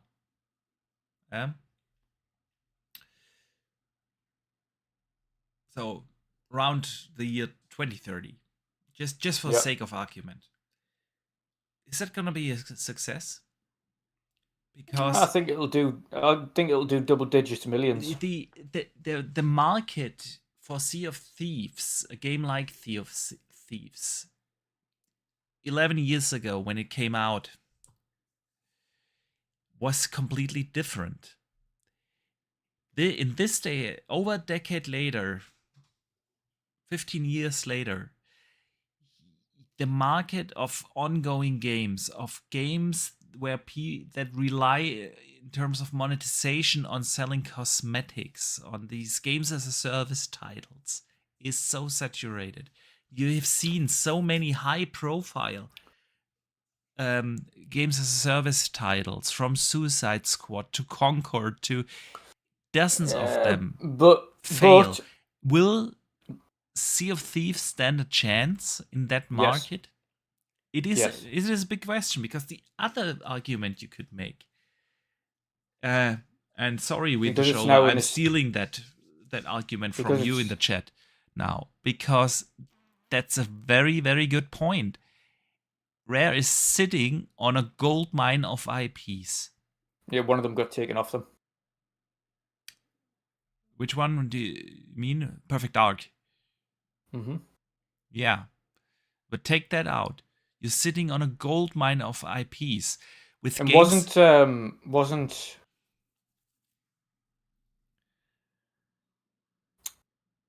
Fable theirs? No. Fable wasn't theirs. Fable was. I know it was Lionhead. Lionhead, yeah. Was it not Rare as well that did that? No. We are talking IPs like Banjo.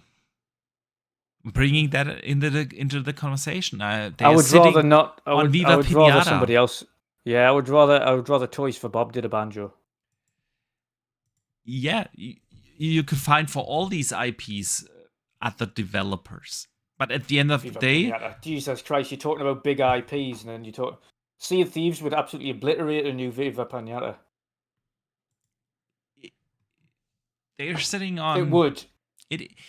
Mm, It I'm would. it. Yeah, no, I'm not sure. No, I'm really no. Again, 100%. I'm saying that the games as a service market in the year 26, 27, 28, 29, whenever that might be coming out, is so much more challenging than a, well, it's not a single player game, Viva Pinata, but you know what I mean. Like a regular game, it costs less to make. Again, think about this from a business. It might not sell as many units, but it is significantly cheaper to make. There's a easier way to monetize because you don't rely on in-game stores. You just sell the game. It costs you, I don't know, 50 million to make. You can make it in 3 years, not in 5, 6, 7 years. You make it in 3 years. It costs significantly less. And by the time, in the same time, you can make another game. You can also make a Banjo. They are sitting on Banjo for ages. Everyone's is asking for that. Make a Banjo. You can make a Banjo. Listen, Spyro got made in 2 years from Toys for Bob. There's no reason you can't make a Banjo in 2 or 3 years. And then some. Sea of Thieves before it launched on PlayStation had 40 million players. Yes, and you might only find 5 million players with a Banjo. But it is so much cheaper, and the business model is so much more predictable than a games as a service title. That you have to spend millions upon later, after launch. Almost 100,000 players actively still play that game. Yeah. So I'm not saying Sea of Thieves wasn't a success. No, what I'm saying. But it still is a success. So to say that it wouldn't be a success going forward, I think it would, in terms of monetary return, in terms of the amount of players, in terms of investment long term, it would beat out all of those IPs regardless. Yeah. You get other studios to do these IPs that belong to Ray. Like I mentioned, give Toys for Bob a Banjo. Yeah, there are other studios that can do that. You can find for every IP. You can also find another developer for Viva Pinata or Killer Instinct. They've been sitting on Killer Instinct. I mean, Ash2X has a point in the chat. Rare has a lot of great IPs for old people like us. Yes, exactly. Yeah, but with Banjo, I'm saying what Xbox lacks is IPs for the younger generation. There's not really Toys for Bob are provenly capable of doing those games. Absolutely, I'm saying Spyro. So give it to them. But again, Spyro isn't their game anymore. It isn't. I know. So, yeah. What does Xbox have?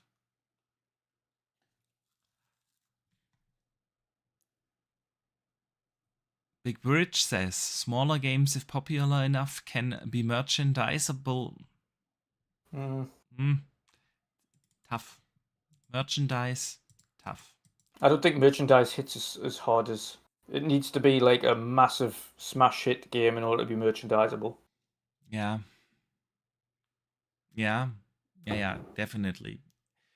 And I'm just saying, I know you want a Sea of Thieves too, and I understand that. And I'm not saying it must be. I'm just saying I think Xbox will really ask a lot more these kind of questions. Let's make a Banjo in 3. Let's make a Banjo in 3 years that we might sell only 5 million times.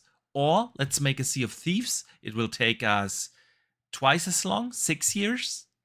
Oh no, we might have 10 million players.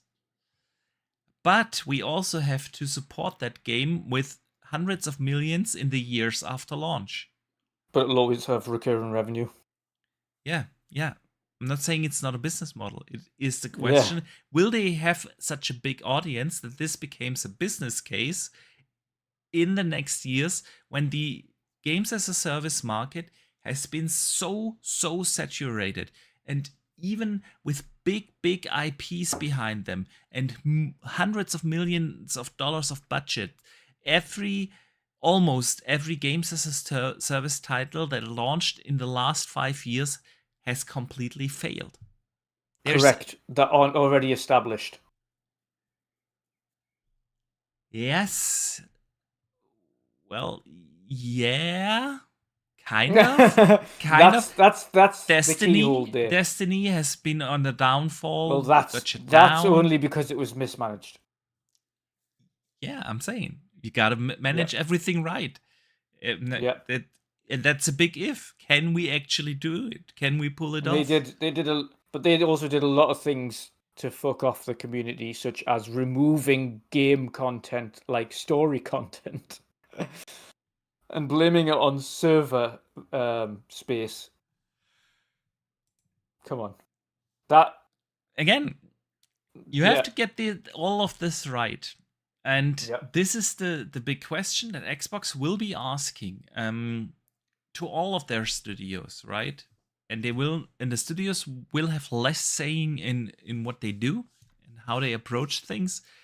And with Rare being as small as they are now after all the layoffs last year and this year and in the next fiscal year, I'm not sure if they have the capacity to pull off what would a Sea of Thieves 2 cost? 200 million? Are we giving them 200 million?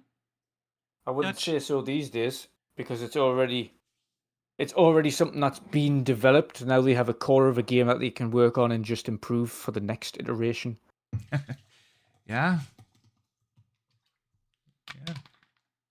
But then if it's only if it was a from scratch, yeah, probably would cost 200 million to create a game like that. But they've been there, they've done that, they've had this entire system up and running for a decade. They've got a very, very significant core of a game that now runs well. Yeah. That all they have to do is improve upon what they already have. Yeah. We shall see. We shall see how Rare will continue. All right, Dutch. Let's get to some community questions, because we have quite a lot this week and quite a lot of good ones as well. So each and every Wednesday, we put a post on YouTube, X, and everywhere you can write in questions. And this week, we got a lot of questions. So let me start with a question from Shrouded Divine. Our friend from Australia wrote in. I have been thinking for quite some time and was curious of your perspective about Xbox Game Studios to work on new IP. It's also a question for Wandering Dutch plus the chat on this podcast episode. The question is, while Xbox Game Studios, Bethesda and Activision are working on legacy titles, Fallout, Elder Scrolls, etc., as that studio deserves the recognition and Xbox is going back on track, do you see Obsidian or other studios bringing games back like Avowed 2 or new IP? Mm-hmm. I think we've just had that one answered. I think so. So yeah, Avowed 2 was cancelled and Fallout is coming out. Yeah, and new IP. A lot of studios will have tougher times to pitch new IP in the next. Yeah, no, they haven't ruled it out. They haven't ruled it out because Asher did say that whilst there will be the occasional new IP, they are focusing on legacy IP, AAA titles. Yes. And as much as I like new IP, right? Give us something new. I understand that in a day and age where it takes hundreds of millions of dollars to develop a blockbuster IP, are you betting on something new or on something you know has a certain chance to succeed? Yeah. yeah, most studios will have tough time to pitch new IPs to Yeah, Xbox. Um, and probably only the studios that have shown a certain track record of releasing AAA blockbuster titles. A coalition yeah, could probably do that, right? yeah. Rave Demos writes in and asks this. I'm not defending Microsoft's cuts, but if they bought studios like Arcane and Ninja Theory, who needed a lifeline, isn't it likely that cuts and changes would have happened anyway under different ownership? Microsoft is taking a hit today, justifiable for what was bound to happen yesterday. If Microsoft hadn't purchased them in the first place, those studios wouldn't have existed.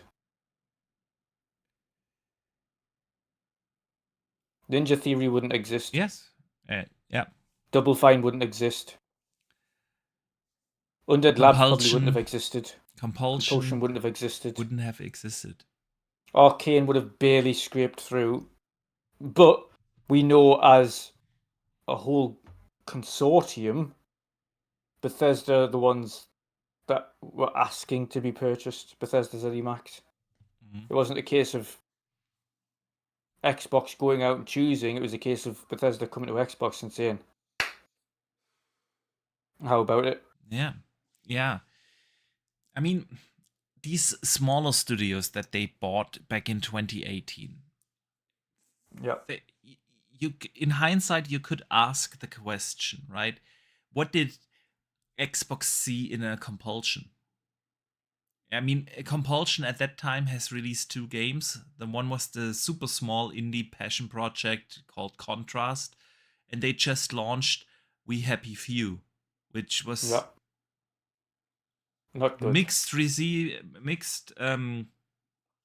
what do you how do you say mixed reception.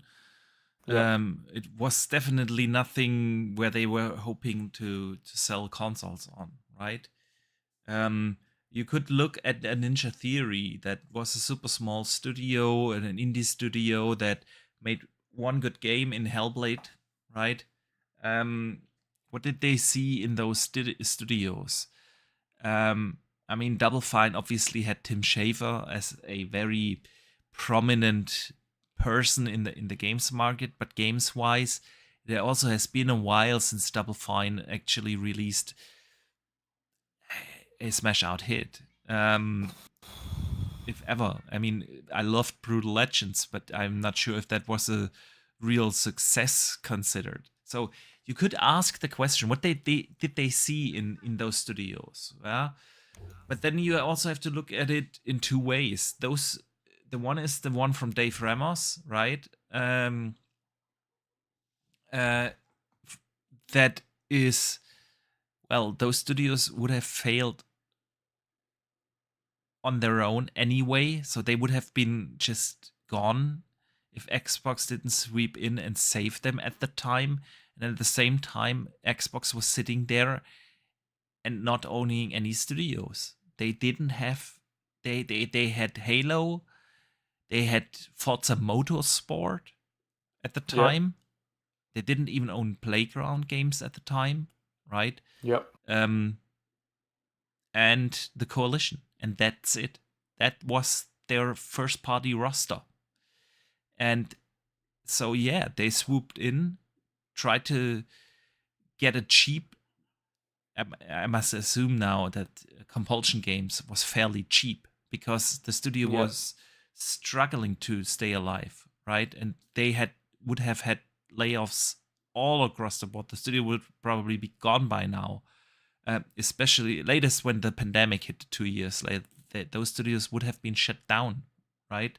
Yeah. So yeah, it was a win-win situation at the time. At least they had studios now, and they had probably this intention of growing them into something bigger, right?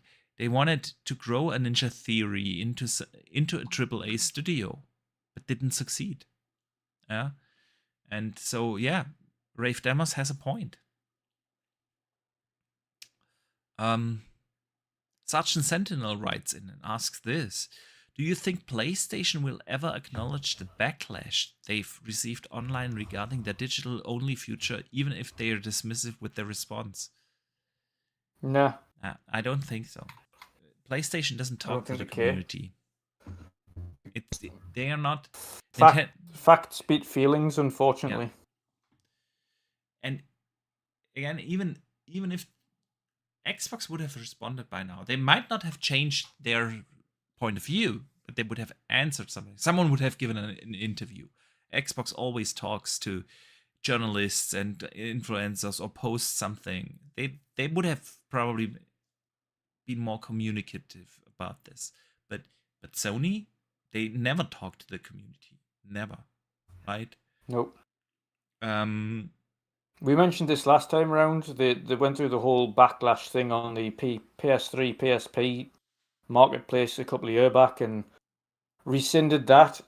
And they've now decided to close it down again because, as mentioned previously, the backlash doesn't actually turn into the results that these people advocating for these things claim. So then Sony looks at it and goes, no, because the last time we went back on that and give you what you were shouting about, you did nothing with it. So it's closing down. And it's the same with physical. Like, there's a lot of, and I see a lot of hypocrisy as well. Black Ops 1 and 2 released on the store, and now all of a sudden everybody's buying that. Yeah. So there's another digital sale. Yeah. But then people going out, and I don't know whether or not it's just out of sheer idiocy or they just don't quite understand, but buying second-hand physical games does not support the physical market. Yeah. And then you wonder why studios shut down, right? Yeah.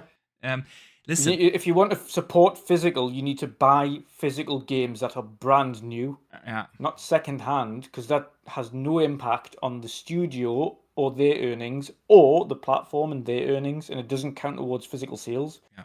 That singular physical unit was sold a long time ago and then sold back to a store. Yeah. It is still a singular physical unit. No matter how many times people play that one physical unit, it's still one physical unit. I agree. And listen, it doesn't matter how you personally feel about physical or digital or whatever. Yeah. At the end of the day, I think I gave this quite a thought because it was a big discussion point in the community. And I think, honestly, the way how Sony handles this is pretty smart. Because it might suck for us and everybody wants a reaction and a comment. But it doesn't matter what they say. Like you said, facts beat feelings. The digital market is the way forward. It has been on PC for 15 years now, and the console space is the last place that has physical medium. Movies are completely digital now. Music is completely digital now, and so on. We don't need to repeat this whole conversation, but what I think is smart about this move is, first of all, the point in time where they announce it. Because as big as the outcry is today, people will not care in 6 months. They will not care in 12 months and in 18 months when they will stop the physical production, right? By then, nobody gives a shit anymore. Nobody. Nope. This outrage now is big because it is a big news item, and you can already tell people stop talking about it as soon as Xbox announced their layoffs.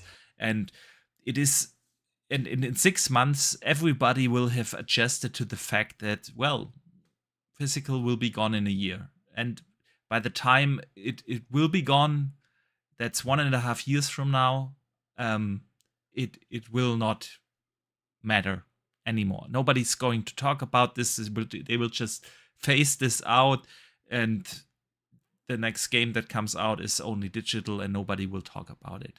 I think that's pretty smart to do this now because they are this far along into the gen where people are not switching to Xbox because they announced this now.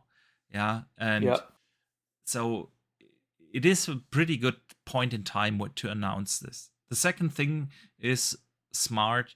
Just don't talk about it. the more that you talk about it, if you defend it in any way, shape, or form, or comment on The it, worse it or gets. it will be worse. It will be worse. With no matter what the comment would be, or the interview, or whatever, it will bring up this conversation again, and it's already dying off. The conversation is already dying off. So, yeah, it's smarter to just not mention anything. And by the time that physical discs will be gone, nobody will give a damn anymore. I completely agree.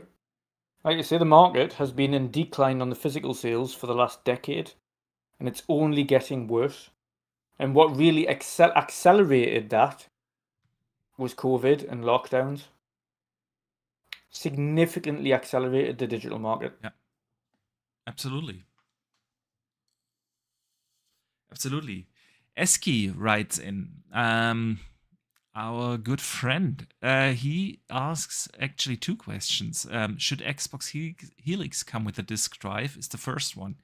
And since we are on the subject, No. listen, I don't think Xbox Helix should have a disk drive because 90+%, by the time Helix comes out, the digital market will be 90+%. And 90+% of gamers should not pay more for their console just to support the 10% of gamers that might be interested in physical still. And ultimately, the cost of physical drives now is significant. Exactly. And everyone keeps mentioning, well, what if they just attached like a physical an thing attachable? for the... I'm absolutely with that. Options are always good. Having a physical optional drive wouldn't hurt us, gamers that do not use physical. It wouldn't hurt us, but it gives an option. And honestly, we're back on this train again. What's the unique selling point? If PlayStation doesn't have one, and you have one, and as small as this minority is, it might be a unique selling point for those physical lovers. Having an optional... But will the base console come with one? No. No. And it shouldn't. Nope. I don't want to pay for a disk drive. Give me the console rather $100-$150 cheaper instead of having this artificial disk drive that nobody needs or only 10% of the gamer need. Yeah. I don't want to pay for that. So base console without it, optional attachable disk drive, absolutely. Why shouldn't Xbox use this momentum then? Yeah. And that even then, just give a different company that contract. Do not have that fall on your head. Do not have the cost of that fall on your head. Yeah. Give somebody else that contract to do. And same with physical printing. True. Physical discs, any form of physical media, do not have that in-house. Have a partner do it. Yeah. Agree. Good Hunter BL writes in. So what's Dutch most frustrated about, Xbox or Newcastle? He's joking, of course.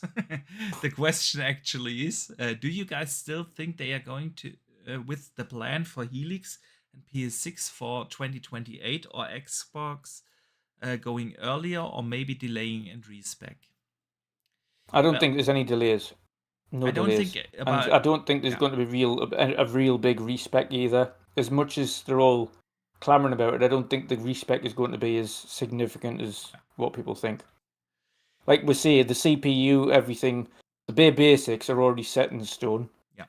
There's nothing you can do about that. True. I'm with you.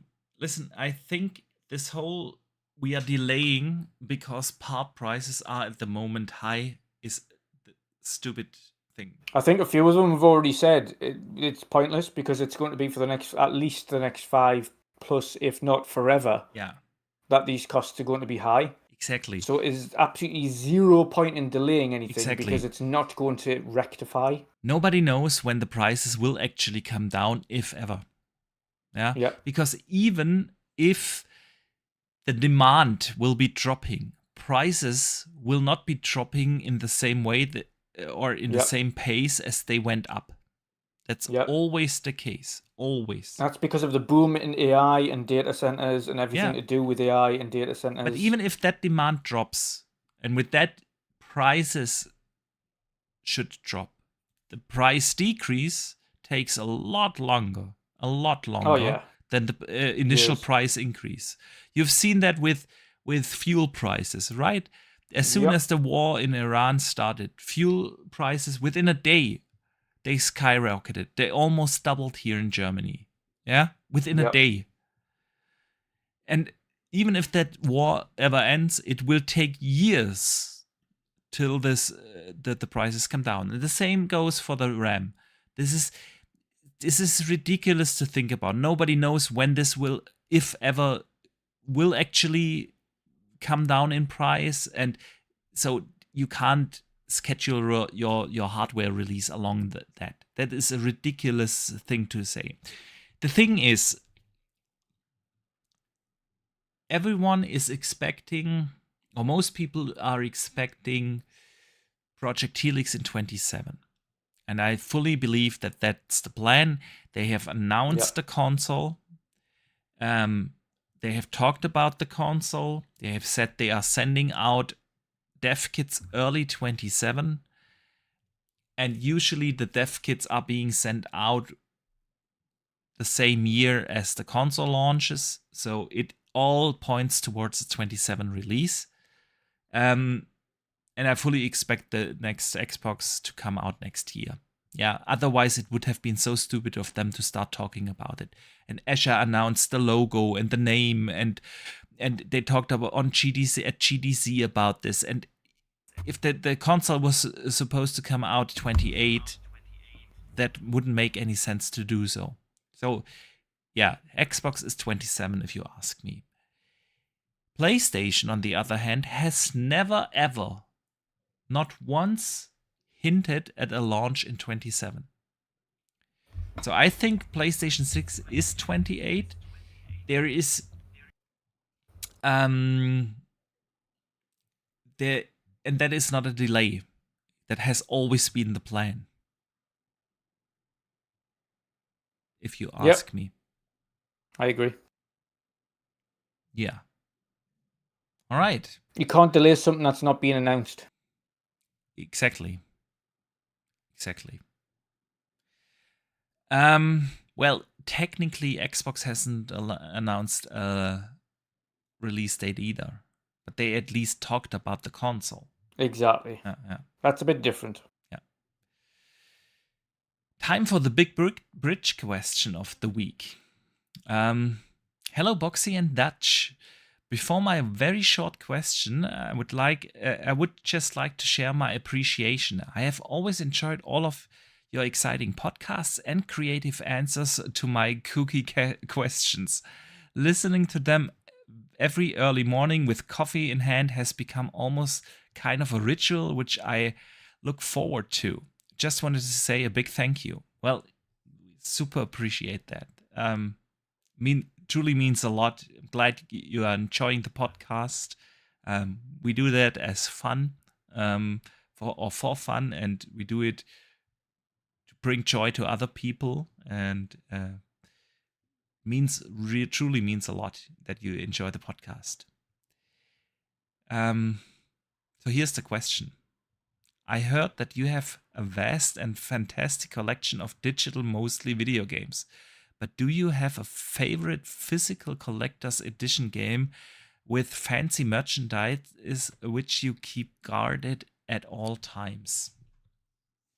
No, I don't have a collector's edition, but I do have, you can't see it, but you might have seen it on photos of my room, Final Fantasy 1 through 6, 7, 8, and 9 in the original boxes on here.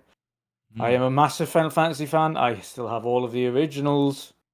Those are all still in the discs and packaging, etc. Those are my prized game possessions. I don't have a collector's edition of a game per se, but I still do have the collector's edition of the GameCube, the Metroid one. Oh, nice. And I'm very proud of that.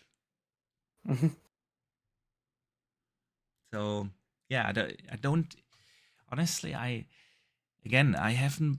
I've been fully digital for 13, 14 years now. I started to go fully digital in the 360 days, so I do not have like collector's edition of games, but I do have some of the old consoles and the GameCube, the Metroid one. Unfortunately, I don't have the 360 Gears of War anymore. I sold that at some point. So I needed money at the time. And I regret that because I had the one, that made the Lancer sound when you ejected a disc and so on. And that was also very cool, but unfortunately I sold that. All right. Dutch, let's wrap this podcast up. Yes, and then I can go outside and like bask in the warm breeze. Yes. Yeah.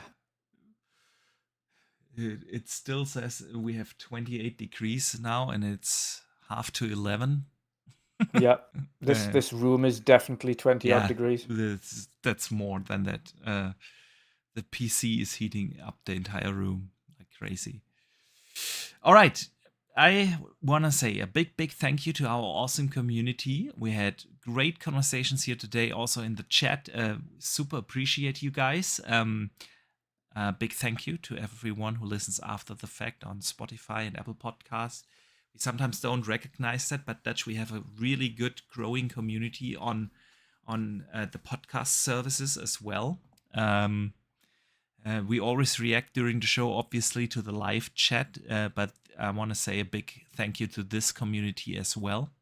We probably should do that more often, more towards the beginning of the show as well, because I'm not sure if everyone always makes it to the 2.5, 3 hour shows and to say thank you. But we do appreciate everyone who tunes in, no matter where. And before we let everyone out of here, do you have anything to address? No. I'm like I say, it's I would do a stream or something like that, but it's just been heatwave after heatwave recently, and it's just far too warm to be sitting in this place, even just to game at the moment. So, you know what you need to do now, late in the evening, you need to go outside and play with your Rock Ellie outside. It's I know. With a fresh breeze. Yep. Best thing. Yep. All right. So we will be back next week, probably the regular slot on Thursday. If heat depending and work depending. Yep. But we fully intend to do a podcast next week. Other than that, the weekend is here. Enjoy some games. Go play Assassin's Creed Black Flag. It's fantastic. I will be doing Adventures of Elliot. That's also fantastic. Yes.